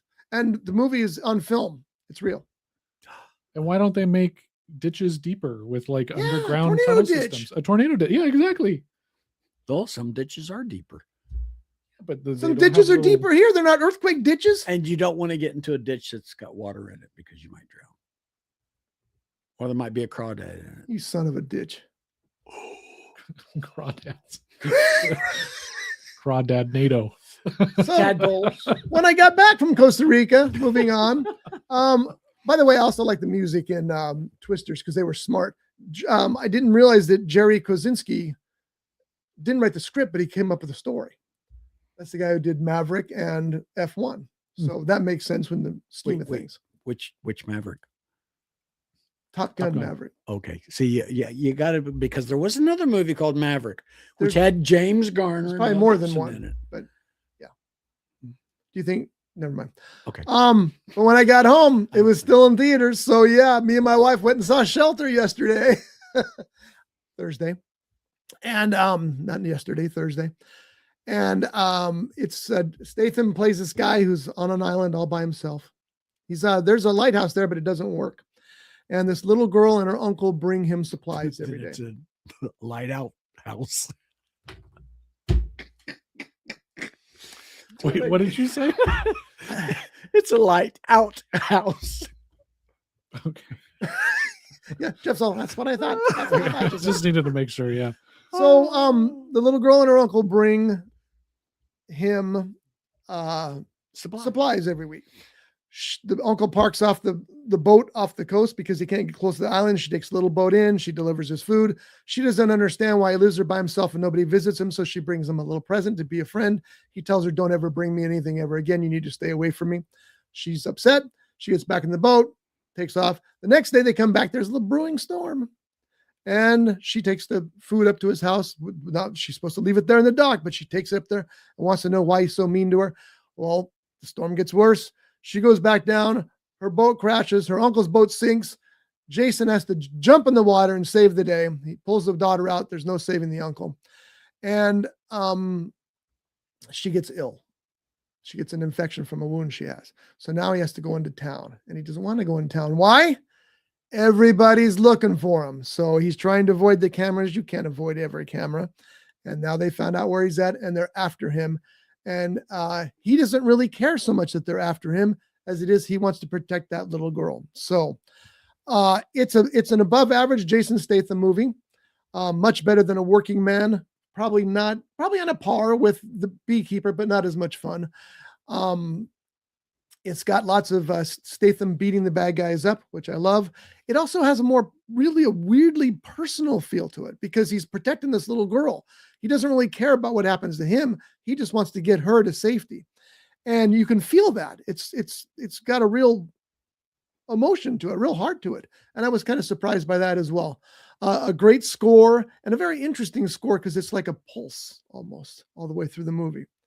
Pulsing kind of score. I would see it again. I will buy it when it comes out on Blu-ray if Blu-ray's still around when it comes out. And I really enjoyed it. And I'm sorry that it's tanking so badly, but I think, again, the title killed it. It's a bad title. Why didn't they call it The Island or The Man on the Island or something, The Islander, something that would give it more pep than Shelter? I don't know. It's like Working Man, I thought was a bad title. Except that it was based on a book called A Working Man. You know what? The book wasn't called A Working Man. It was called Leon. I take that back. Not so happy with that title. Jason Statham movies of this nature need to have the beekeeper or something in them, or the transporter. You got to have that continuation. And I think that turned people away because Shelter is not a good title. Crank was a great title. Crank is a great title. Yeah. So anyway, that was Crank 2.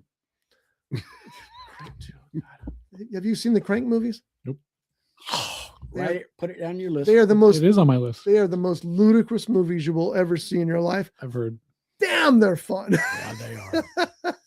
They're just Matter of fact, crazy. Scotty got me into Crank. That didn't sound right. The movies. I'm going to tell you this one part. I'm going to give you one. This will just get you set up for one spoiler. They're trying to steal his heart because apparently he has this magic heart, and the king of this crime place wants this heart. So Statham's on the operating table. He's all beat up from everything else. They're talking about removing his heart. And then one of the doctors looks under the sheet and goes, and he starts drawing a picture, and he's all, well, we can take that too. Well, Statham goes, hell you will. And that's when he gets up there. And he's got this, I think his chest is open, and he's beating up these back. I don't care. Here's my money. Well, I've heard about the ending of the first one and how it goes into the second one. You guys have talked about that on the show. About that one too.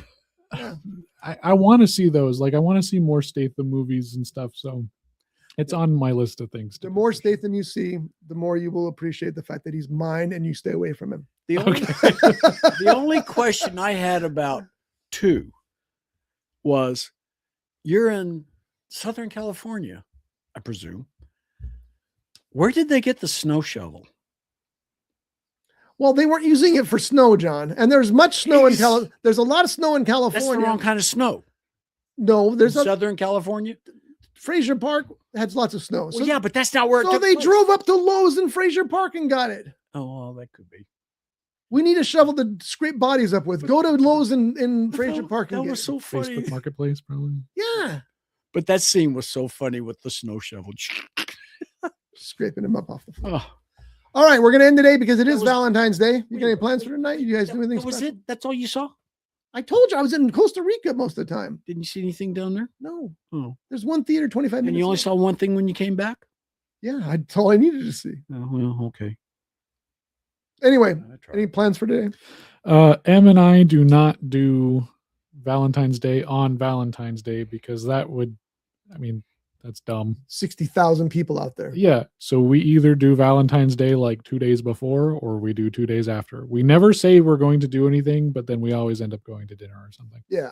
I mean, we take the kid too, but yeah, well, because she likes part of it. food. Yeah. So, but she likes food. Yeah. Sometimes she doesn't.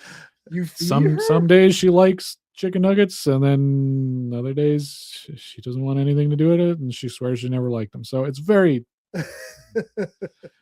toss up. Okay, that makes perfect sense. That's what you should do. Yeah. You know, we'll probably go out for a drink, and she'll go out for a drink, and then we'll go somewhere like for dinner later too, because that's what makes most sense. What are you and Righty doing? Let's see. I did do some work before the show started, so I'll probably do some more work after the show ends. I wonder if you'll be busy today. I don't know. Oh, you're doing Grubhub though. You're not doing. Yeah, I'm doing DoorDash. Well, but even that DoorDash should be. I would think people. A lot of people delivering last minute chocolates and flowers. Probably. Yeah. Well, I got to tell you thought that Super Bowl Sunday I would have been really, really. I thought busy. so. I think I had 2 orders. Really? Yeah.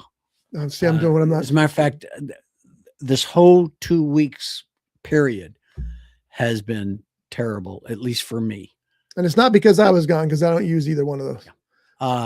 And I'm at what they call the platinum level, which is the highest tier you can get as a driver, which means you're supposed to be basically first in line. Well, apparently there must be a whole bunch of us platinum drivers. Well, that's the thing. If everybody's a platinum driver, how does that work? Well, one of the things that irritates me is they have hot spots. And they say, if you're not getting orders, drive to these hot spots. So I'll drive to a hot spot and I'll wait there. And I'll be there for like 10 minutes. And in that 10-minute span, I'm parked almost in front of the door of this let's just say Sharky's. And I'll count them. There's 1, there's 2, there's 3, 4 different, and I know they're DoorDash because they have the DoorDash bag or shirt, and they're going in there, or the one next to it, or the one next to it. It's like, I've been waiting here. So how come I'm not getting these requests? Because I would be the closest driver. Who knows? Who knows? Who knows? I don't know how their system works. Well, anyway, since it is Valentine's Day, I thought I'd go through the top 10 most romantic movies of all time, according to Variety.com. We'll do this quickly. Number 10 is Gone with the Wind from 1939. Really? Why would you say no to that? Because they burned down Atlanta. Spoilers. But Oh, there's sorry. it's a huge romantic story, John. Oh, okay. You just don't give a damn. See what I did there? Yeah. All right, number 9 on the list is The Umbrellas of Cherbourg from 1964. Anybody? Never heard of it. It's a bittersweet musical Oh, about a working class French couple and what's keeping them from being happy ever after. Okay, we'll move on. Number 8, Brokeback Mountain. You say what you will. I think that belongs on the list. I have never seen that movie, but I've really wanted to. That and Gone with the Wind. I have. Brokeback Mountain is a really brave movie, and I don't disagree that it should be on this list. I think that it's never been done before and it hasn't been done since. I don't think. I didn't realize it takes place in the early 60s. In Wyoming. Why? There's Wyoming. and the performers Jake Gyllenhaal and Heath Ledger were terrific. Oh, they're two great actors. Didn't Michelle Williams win the Oscar for that? I think she did. It's a great movie, and I don't have any problem with it being on this list. Number 7 is Ghost from 1990. I'll agree with that. Okay. Jeff, being a ghost hunter, doesn't buy it. No. It's an inside thing. Yeah. Okay. Patrick Swayze and He was great. Demi Moore. Patrick Swayze. I miss Patrick Swayze. Brief Encounter from 1945. Okay, I remember the title. I don't think I ever saw the movie. It all began with a little piece of grit in her eye. Fortunately or not for Laura Jessen, played by Celia Johnson, a doctor was present to remove the offending particle. And when her vision cleared, there he stood, Dr. Alex Harvey, Trevor Howard, handsome and kind. So that's 1945. That's an English movie. The movie's 80 years old. God, that's crazy. Number 5, A Star is Born from 2018. I was gonna say which one? There was like 3 of them. This 3 one or is 4. Bradley Cooper and Lady Gaga. That was a good one. It was a good one. I never saw that version. It's very good. It's Yeah. better than the Streisand version, and I haven't seen the other ones to tell you about, but it's stunning because of the performances. Bradley Cooper and Lady Gaga are just amazing. Amazing. Yeah. Number 4, Moulin Rouge. Never saw that one either. Nope. Me either. Okay, I have, and it's a very weird, never-ending musical. Every single song they could find that had the word love in it, they put into this movie, including even Kiss. I Was Made for Loving You. That song is in this movie, even it's just one line, but it's weird. It's gorgeous to look at. It should be seen in a theater or on 4K probably. God, I didn't realize that But- movie's that old. But it's I can't say I liked it, but I'm impressed by it. Number 3, To Catch a Thief from 1955. That was a great movie. That was a very good movie. You got to see this movie. Who directed that one? A Don't look. director. A Alfred director. Dim Hitchcock. I knew that. I was waiting to see if you knew it. Yeah, that's a good one. And Hey, I think I Cary have- Grant. Grace Kelly. Oh, God, she was such a beautiful woman, and she gave up Hollywood to marry a king, or no, a prince, That's right. Prince of Monaco. And then she unfortunately died in a traffic accident. Yeah, that's terrible. She went over a cliff or something, didn't she? Something like that. Titanic is number 2 from 1997. Say what you will about that movie. It was definitely, here's the beauty of Titanic. And James Cameron has said in interviews, he planned this. He knew that if he made a blockbuster, that gave the women what they wanted, the romance story, and the men what they wanted, all that action and destruction, that he would have a smash hit. And he was dead on right. That movie opened big and stayed level for months as it grossed that money. I hadn't seen that movie until the 100th anniversary of the sinking of the ship when they re-released it in theaters. Em and I went to watch it on the day of the sinking of the ship. What was that, back in 2012 or something? First time seeing it. And oh my God, I cried at the end. Especially at that scene where the water's rising and those two old people are in the bed. Old people, movies, sad movie. Oh, those always get me. Old people and kids. Always. And see, Cameron knew that. He knew that. So good. Yeah. It's a classic movie. Again, say what you will about it, folks. And everybody asked the question, why did that old lady throw that stuff in the jewels in the water? Theories? Yeah, she doesn't know. They asked her. She didn't know. Yeah. Cameron doesn't. He won't tell you. And people are like mad about it. They're like, wow, she threw away her marriage over some guy she spent a day with. But it was Leo. Like, whatever. Yeah. It's a movie. Calm down. Exactly. And you know what the funny thing is? I think his character's name was Jack Dawson. Is that correct? Something and whatever city he was from, my wife's father was Jack Dawson Wolf, and he was from that city. Isn't that weird? Okay, any guesses? Number one most romantic movie of all time. And I'll tell you my two. I'm gonna guess The Notebook. That's a good guess. Yeah. The Proposal, I think could be one of them. Number one though? Number one of all time. One, Love Story.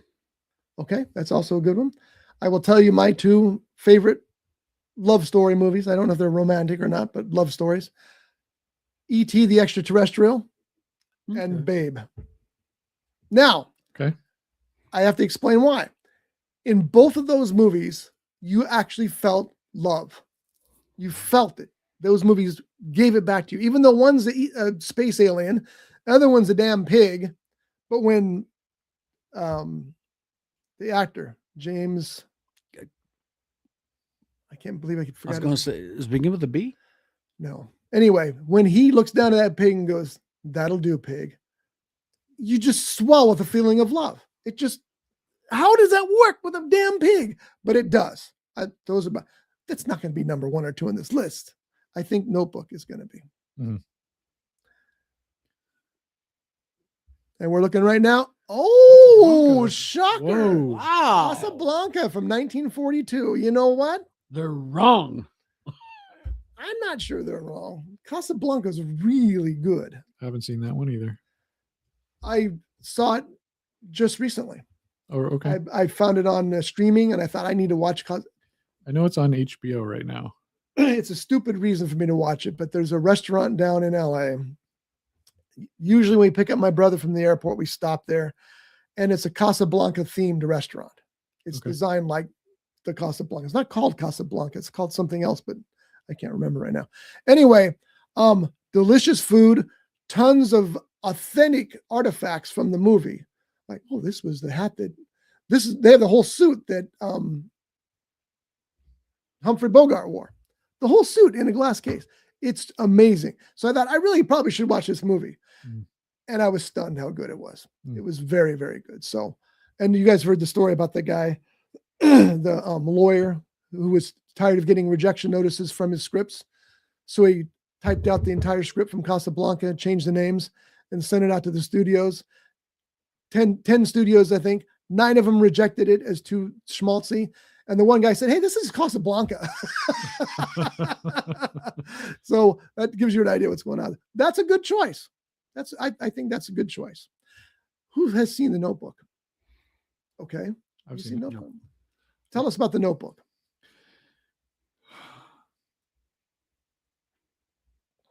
Well, because a lot of people will tell you that's their favorite romantic movie ever. It is. Well, and we did the romantic thing one year because I had never seen it.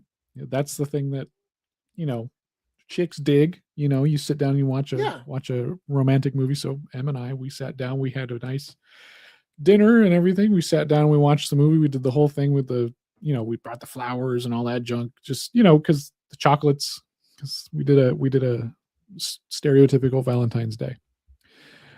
I cried so much during that movie.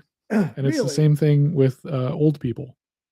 So this woman's in a nursing home. She has dementia. Guy comes in and visits her every day. And they're just, he's telling the story of how they met. That's it.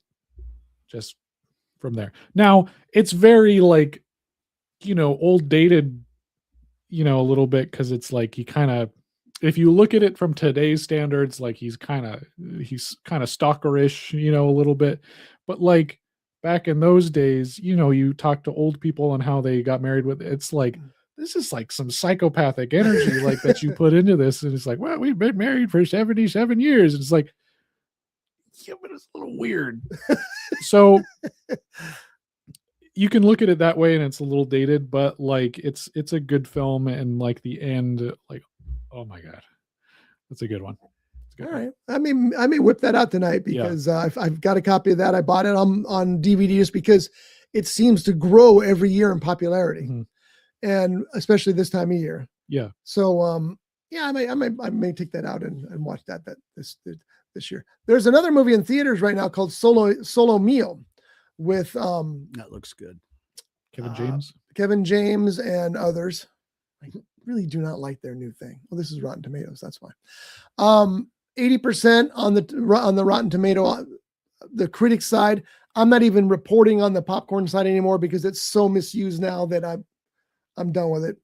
But it's supposed to be great. I've heard great things about it, great things about the cast and that was involved with it, that the film is good. And so I'm also trying to get the wife to go see that today, even though I bet you that's sold out everywhere today. But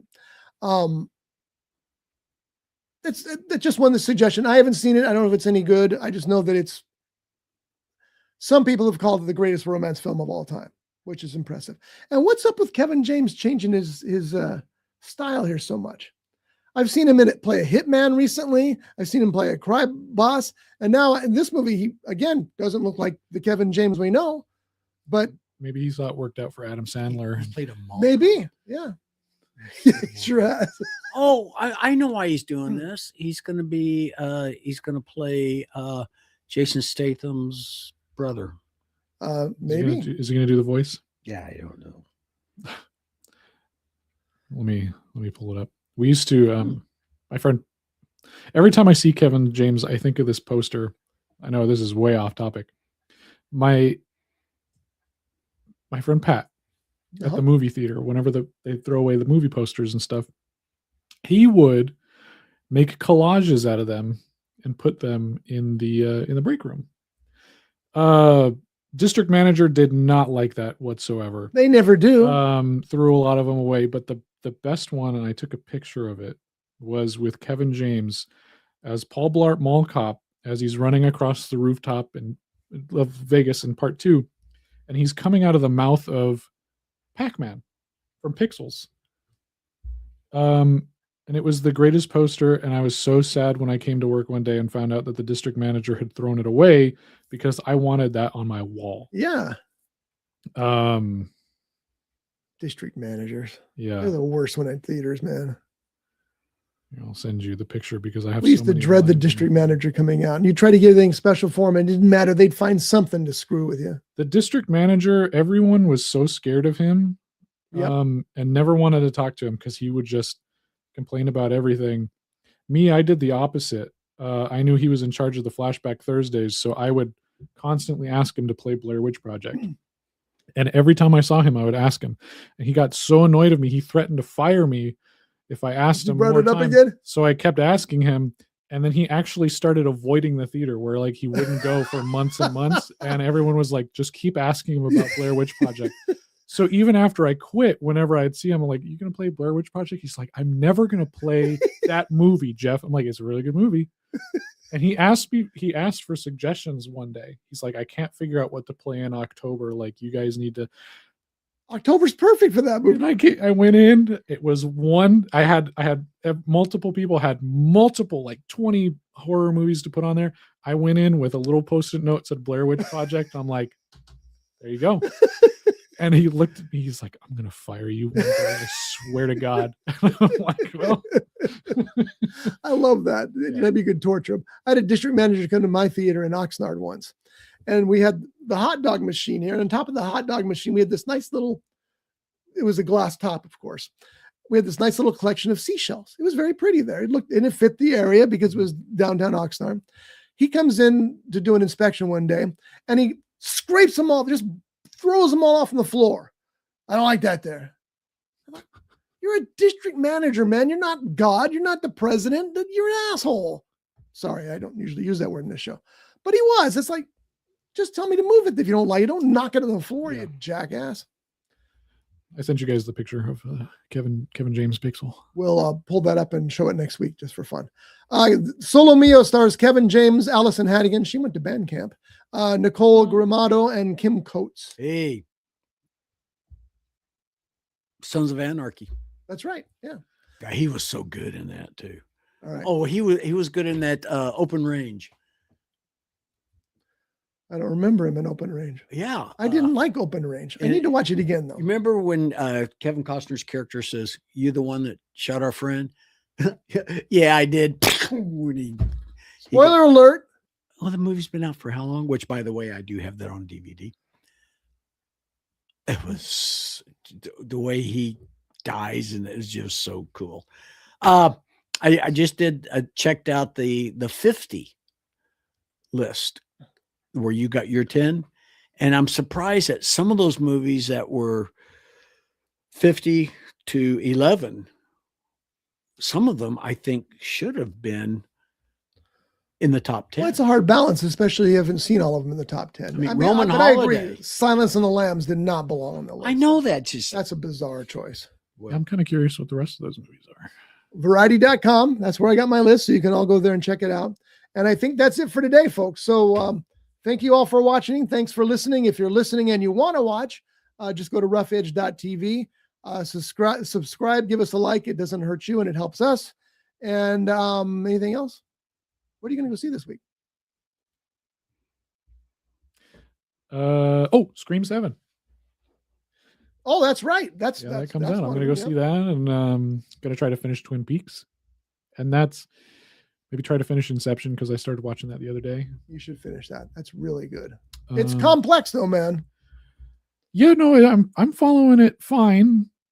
I mean, I remember following it fine when I was a kid when I watched it last, but really, yeah, it seems like it's kind of almost like a copy of Tenet, except Tenet was more like had its head up its own, and now you got me confused. Was I thinking about Tenet or was I thinking Tenet was the one where, okay, so Inception is the one with the dreams where they go with dream within a dream within a dream, but Tenet was the one where it's like the same sort of heist thing, but they're using time travel and they move backwards and forwards, and they're moving backwards and forwards at the same time because they go into this machine that makes them move backwards but forwards. Which one was Leo? That was Inception. Oh, okay. So okay, Inception was good. Tenet was terrible. But I can see it's the same sort of mentality. I mean, it's Christopher Nolan, but it's the same thing, except like Tenet just sucked. Are you allowed to say Christopher Nolan movie was terrible? I thought you'd go to movie jail for that. Well, they haven't caught me yet. I always thought that David Tennant was the best Doctor Who. Oh, sorry, wrong. I've heard that as well. Although David Tennant's just fun in anything he's in. So yeah, that's true too. Even in the Harry Potter movie. Yeah, he wasn't in that enough though. That's true. So maybe Scream 7, but I think I'll go see Crime 101 on Monday. What time? I don't know. A doctor's appointment. Well, then maybe I'll go by myself. Oh, you could, unless you want to do it Tuesday. On Monday. I can't do it Tuesday. Monday's President's Day. I'm off. Oh, I'll call you. Me and Jeff are going. You're out. Yeah, because my doctor's appointment is at it's 1 p.m. in Oxnard. Oh, yeah, you're smack dab in the middle of it, unless there's an early show. All right, we'll figure it out. We'll see you next week, folks. Thanks for watching. It's good to be back. I got to get back into watching movies because I haven't seen. Last month, I saw over 30 movies. I did really good. This month, I've only seen those 4. But 3. I got to tell you, all 3 of us are wearing something that has to do with red. Happy Valentine's Day. That was my intention with Deadpool. He screams Valentine's. That was not my intention. I just pulled out the first shirt on the pile. You guys can't go with it? Okay. Happy Valentine's Day. Wait, what? See you next week. Bye. Brought to you by The Grape, Ventura County's premier jazz venue and cocktail lounge, located at 2733 East Main Street in Ventura. For menu and music schedule, visit them online at thegrape.club. This has been a Rough Edge Studios production.